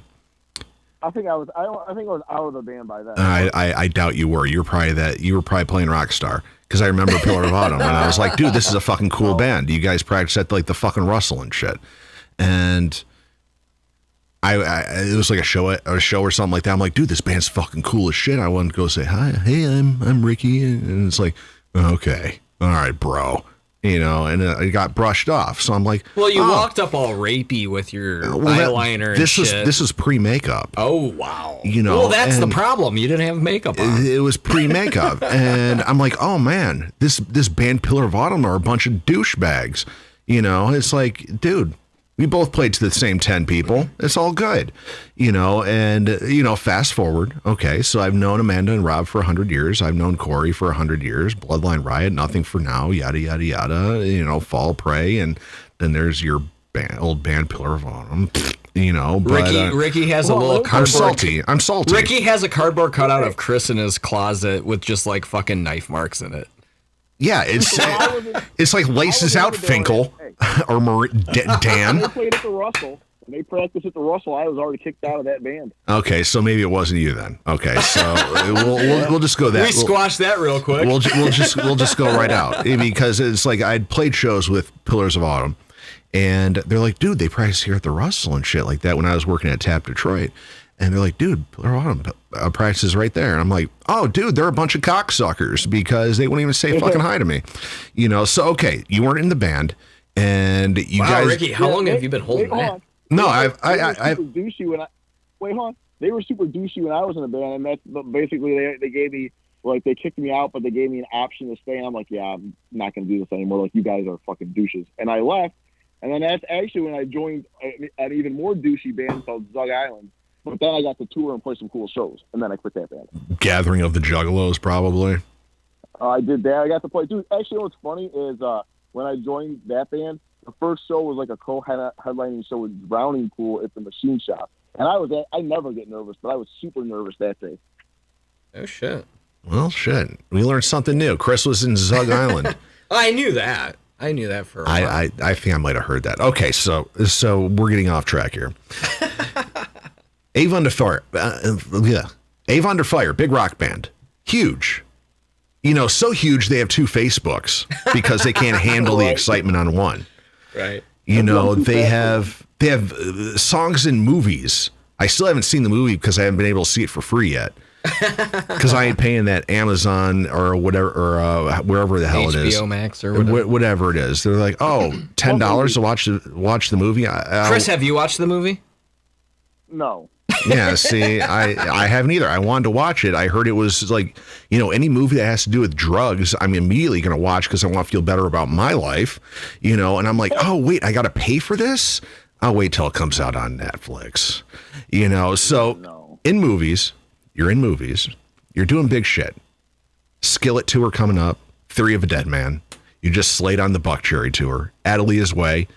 I've heard wonderful stories about you guys from bands that were at potentially taking out Casting Shadows 2024. People who were at those early Adelia's Way shows when it was just you two. I've heard wonderful things from people I know, and yeah, they're like, oh, dude, Ava. I don't want them.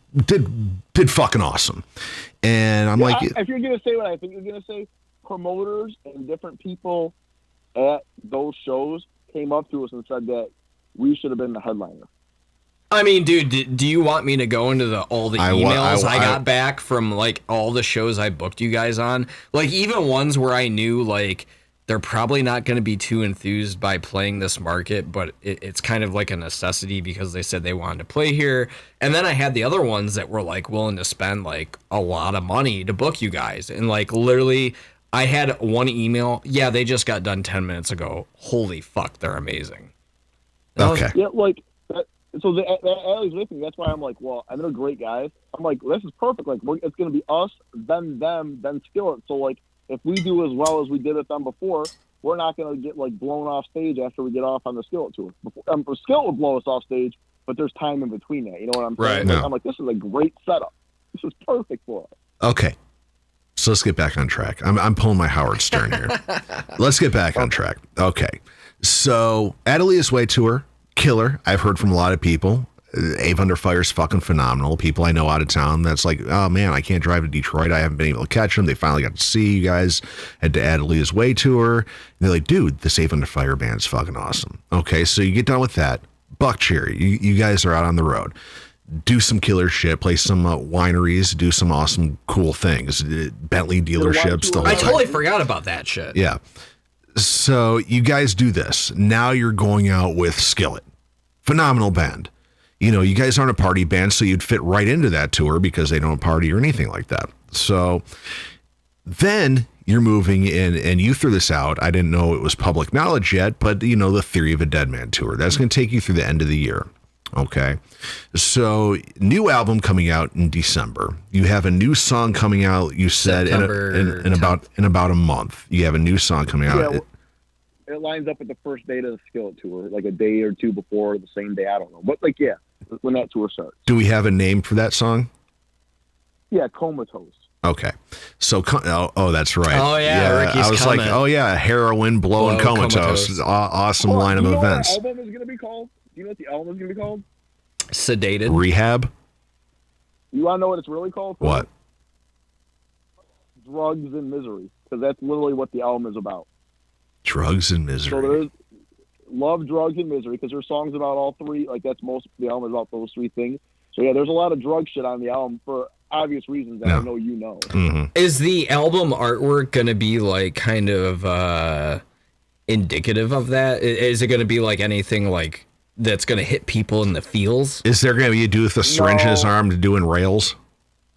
Ricky. It should be, but it's like, dude, it's like the artwork for the album is like done. It's like emojis and simple shit. It's not like, it's like basic, you know. It's nothing too wild where there's like just a ton of shit to distract you. It's just real clean and basic. Oh, okay.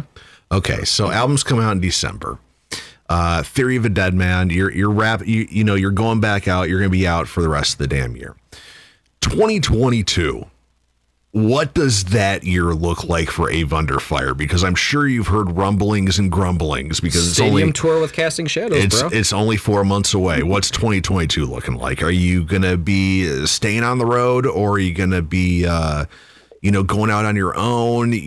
Please tell me international. Are you finally bringing Casting Shadows out and pay us so I can party for you?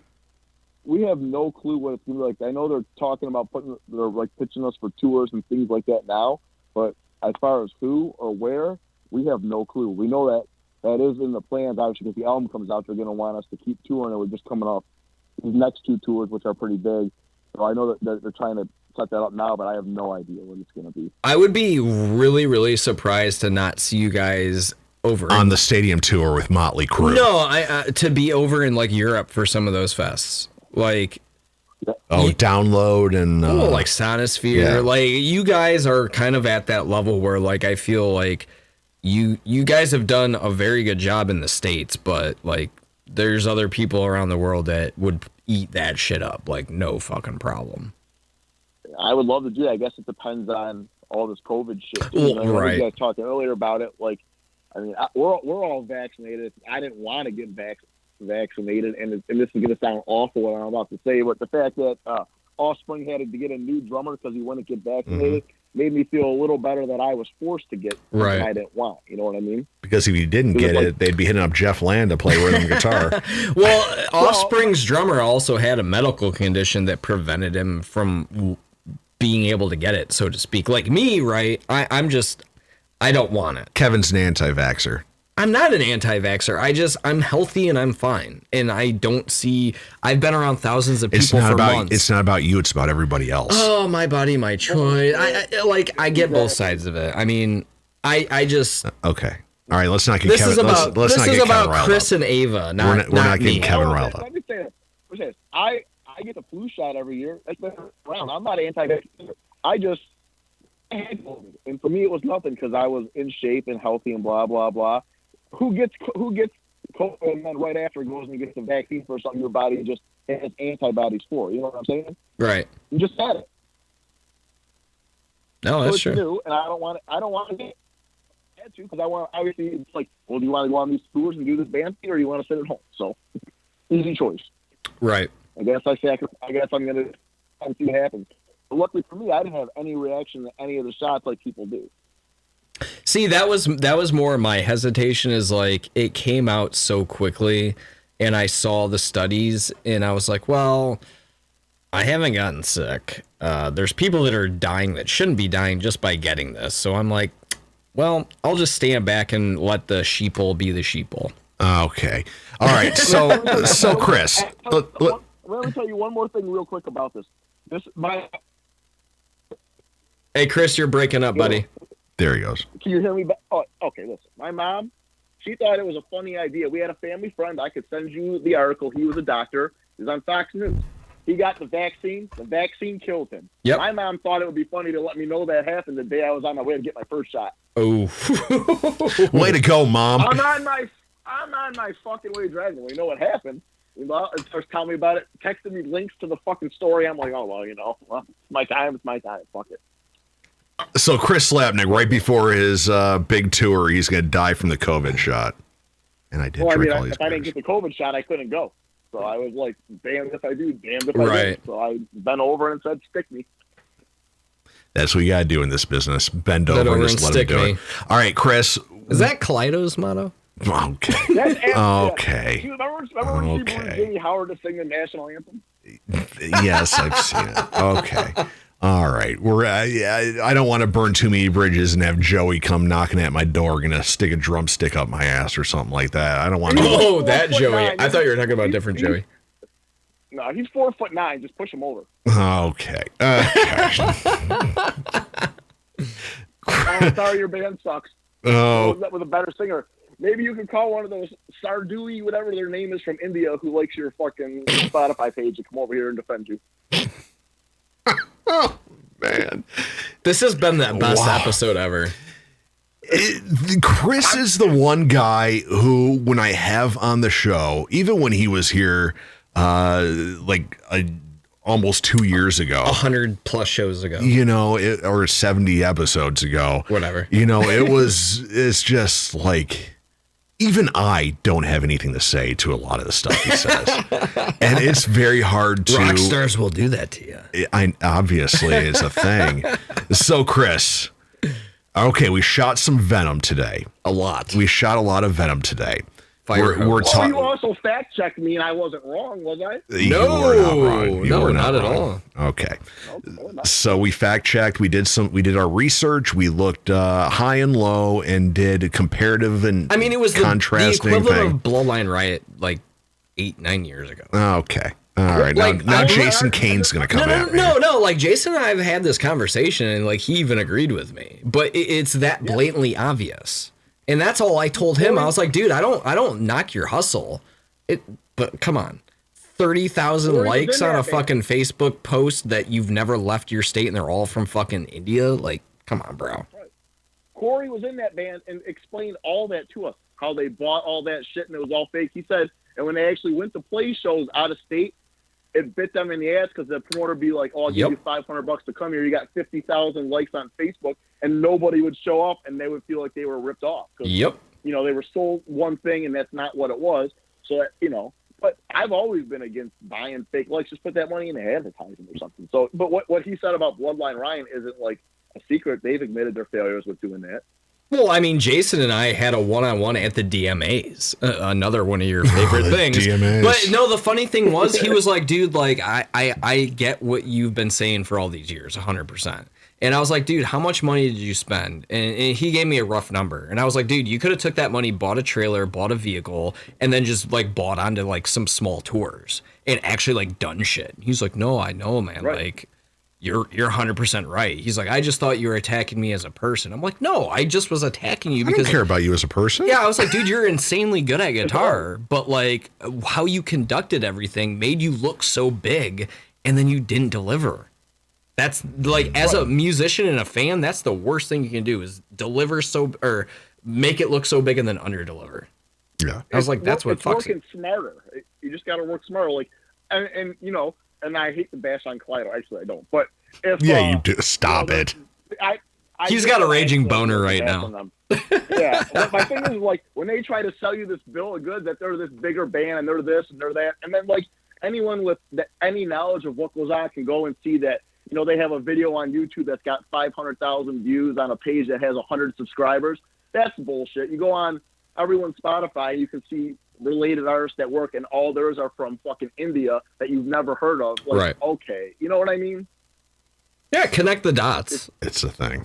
It is. I mean, like... That's why I know Casting Shadows is legit, because you go to their Spotify page, and it does even list other artists you may like. Well, and we get confused for the other Casting Shadows. God damn. All right, so Chris, is there anything else you want to throw out there to people, people who are going to listen to this probably tomorrow? All the industry peeps. Or the industry, anything you want to throw out there? No, I mean, I like talking to you guys. I like fucking around. Hopefully, I don't know, when we're here before we leave, we all play some shows together or something. Well, from what we talked about, I guess when you go out with Skillet, we're going to have a little segment with you every week. Whatever you want. I'll call you. I shit to do. I'm literally going to be stuck in a van or in backstage at a venue. Hey, as long as you're not driving through Arkansas, we should be good. Yeah, we've had horrible things about Yeah, for some reason, Arkansas is like a dead zone for anything internet. So yeah. All right, so Chris, it's going to be wild. It's going to be crazy. It's going to be crazy. Chris working 60 hours a week at his normal job in his hotel room without any skeezy bitches. I got to give you mad props, though, for still doing your own due diligence of maintaining a job. And, like, not letting the rock star lifestyle totally take over and like, hey, I got bills to pay. Like, I would do the same thing, but I feel like 90% of the people would be like, bills fuck to it. pay, but my dick needs to get wet. Oh, Jesus, Ricky. Yeah, but like, hold on. I'm accustomed, like, I grew up poor, and then when I got like 18 or 19, I got a good job, and I've been accustomed to money since then. I like money. Yeah, me too. I grew up in fucking Rochester, bro. I like money, but I like women more.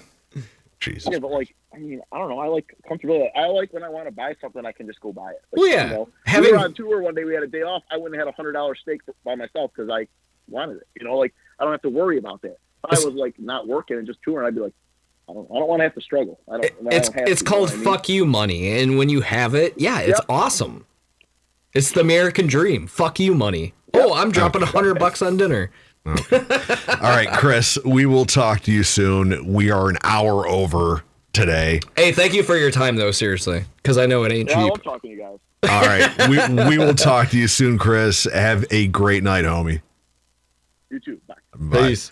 All right, that was Chris Slapnik from EVA Under Fire. 2-hour conversation. We're going to play their song Heroin. I wish I had some right now so I can wake up. Heroin. Well, how about we do this? Let's do our goodbyes and then play that. And well, we need to wrap up the interview and everything. That's like why don't we wrap up the interview and then play that? Because, like, honestly, I need to get the fucking going. Okay, so I guess we'll just do that, right? I know I'm working from home, but Yeah. I'm going from being up till 4 a.m. to having to be up way earlier. Okay. So what were your takeaways from that interview, that 2-hour-long thing? We had everything from me being let down of the lack of rock star debauchery that I was really hoping was going to be a thing. Not because they're like a pro band and shit, and I'm like kind of amateur hour, and I kind of just hope and dream that that's what the tour life is about. Right. Got all that Facebook drama. We've cast some shade, or Chris casted some shade. Spit some venom. It was a thing. What else did we go over? We talked about how I don't like Pillars of Autumn. You know, they were douchebags to me. So to this day, Chris is associated. Just holding that grudge. Chris is associated. So there's still a part of me that's like, oh, you were one of them. You know, and we were complicit. We talked about the DMAs. Dude, we touched on a lot. What were some things you took away from this one? I think the fact that, like, hearing that Buck Cherry was so cool to them, like, I know, like, the label's gonna have some influence, right? But, like, for them to just be, like, so willy-nilly, like, cool to a younger, newer band, Yeah. like, that's the dream, that's the American dream, or whatever country you're in, of every band, is that, oh, like, if we ever get that opportunity to go on tour, whether it's Buck Cherry, August Burns Red, fucking Slipknot, whoever the case is, you would hope that they're just, like, cool dudes, right? And, like, we've both played a bunch of national shows and, like, never got as much as a, oh, dude, like, well, let's you put guys this kicked out ass. there. EVA Under Fire is actually on a bigger label than Buck Cherry is. Okay, so either way, being able to have somebody that's a pro at their craft, that's making a living doing it, kind of take you under their wing and, like, bring you into their family, so to speak, whether it's a week, 2 weeks, whatever. Yeah. Even if you're paying for it, just for them to, like, appear to, like, want to have you around, that in itself would be cool as shit. Yeah. Like, I mean, like I said, Taproot's drummer was the first time ever that I had any national musician. Like, Sure. That, I didn't even know, was, like, shooting the shit with me, like, oh, man, you were fucking badass, yada, yada, yada. But, like, to have the likes of Buck Cherry, their whole crew, offer to give you their catering, I mean, like, that is literally the dream of being in a band. Like, oh, whether it's Slipknot, Kiss, fucking Puddle of Mud, whoever it is, to go on tour with that band and then them, like, reciprocate back to you, like, that's cool as shit, man. So Sherry Claire called me out in the chat. Heroin doesn't wake you up. It's a downer. I know. Well, I don't know. I know. Well, I don't know. Yeah, we're not all up here. That right was now. supposed to be a clever segue. Yeah. No, I knew. And I failed. Chris, you needed a song about cocaine. Even though Buck Cherry already did it. It's called Lit Up. Why don't they just call it Kaleido with like a C. Okay. Coke Lido. Here it is. You were the one that initiated that whole thing, bro. I didn't initiate shit. You started it. How did I start it? I know they're beef. I'm gonna poke the bear. I'm not poking any bear. No, that's a bee's nest. I'm just gonna start poking. No, Chris was just like, "Hey, I got some venom to shoot." I'm like, "Hey, it's open lines, you man." Automatically knew what it was. Well, of course I know who it was. It's been a long running thing. You're like him and George and Ede are on the from the way bit. Rikki, you should be in the band Prodigy because you're a firestarter. Oh God! God, I wish I had From the Way, the music video, so I just play that now instead of Ava, just to piss Chris off. Okay, so next week on the show, I think we were supposed to. I know you didn't reach out to him, Fonz? No, I can though. Yeah, reach out to him. Maybe we'll have Alfonso because I'd like to have him talk about his. Every other week would be kind of cool. Have Chris, well, not every other week, but like to have. We have two guests for the foreseeable future. No. I mean, like Chris Slapnik and to be Alfonso. able to funnel them in like in relatively close succession would be kind of cool. Yeah, because there's a lot of fucking knowledge in those guys. And I was talking to Chris. When he's on the Skillet tour and all that, he's like, as long as I ain't doing shit on Sunday when you call, I'm definitely down to give tour updates and whoever's especially around. If they're done by like 7:30, whoever's around is around. Maybe we'll get Amanda, maybe we'll get Rob, maybe we get Corey while he's not knee deep in muff, but we'll see how it goes. Hell yeah. Okay, so we're gonna get out of here. We're gonna play Ava Under Fire and their song Heroin. We're gonna sign out of here, and you guys listening tomorrow, have a great night. Oh, are we gonna do the ROXX100? Oh, okay. You've been listening to episode number 112 of the Rikki and Razs Show right here on ROXX100.com.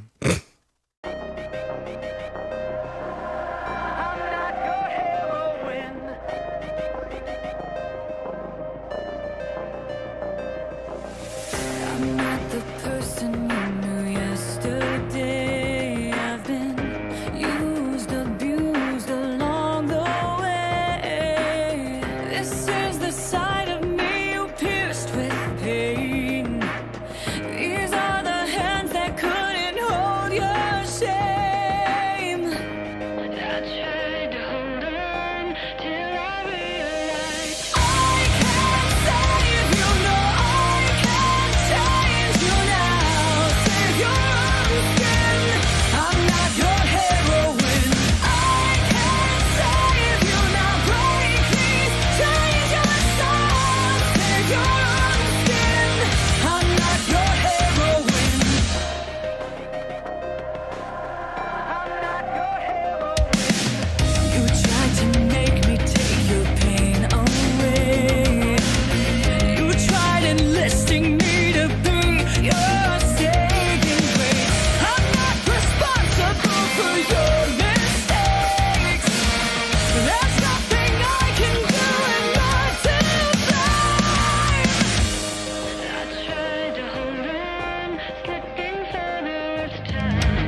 Rikki Rocks, Rikki Rocks. It's Rikki Rocks, coming out of the box. Bitches come in flocks, trying to steal his jocks.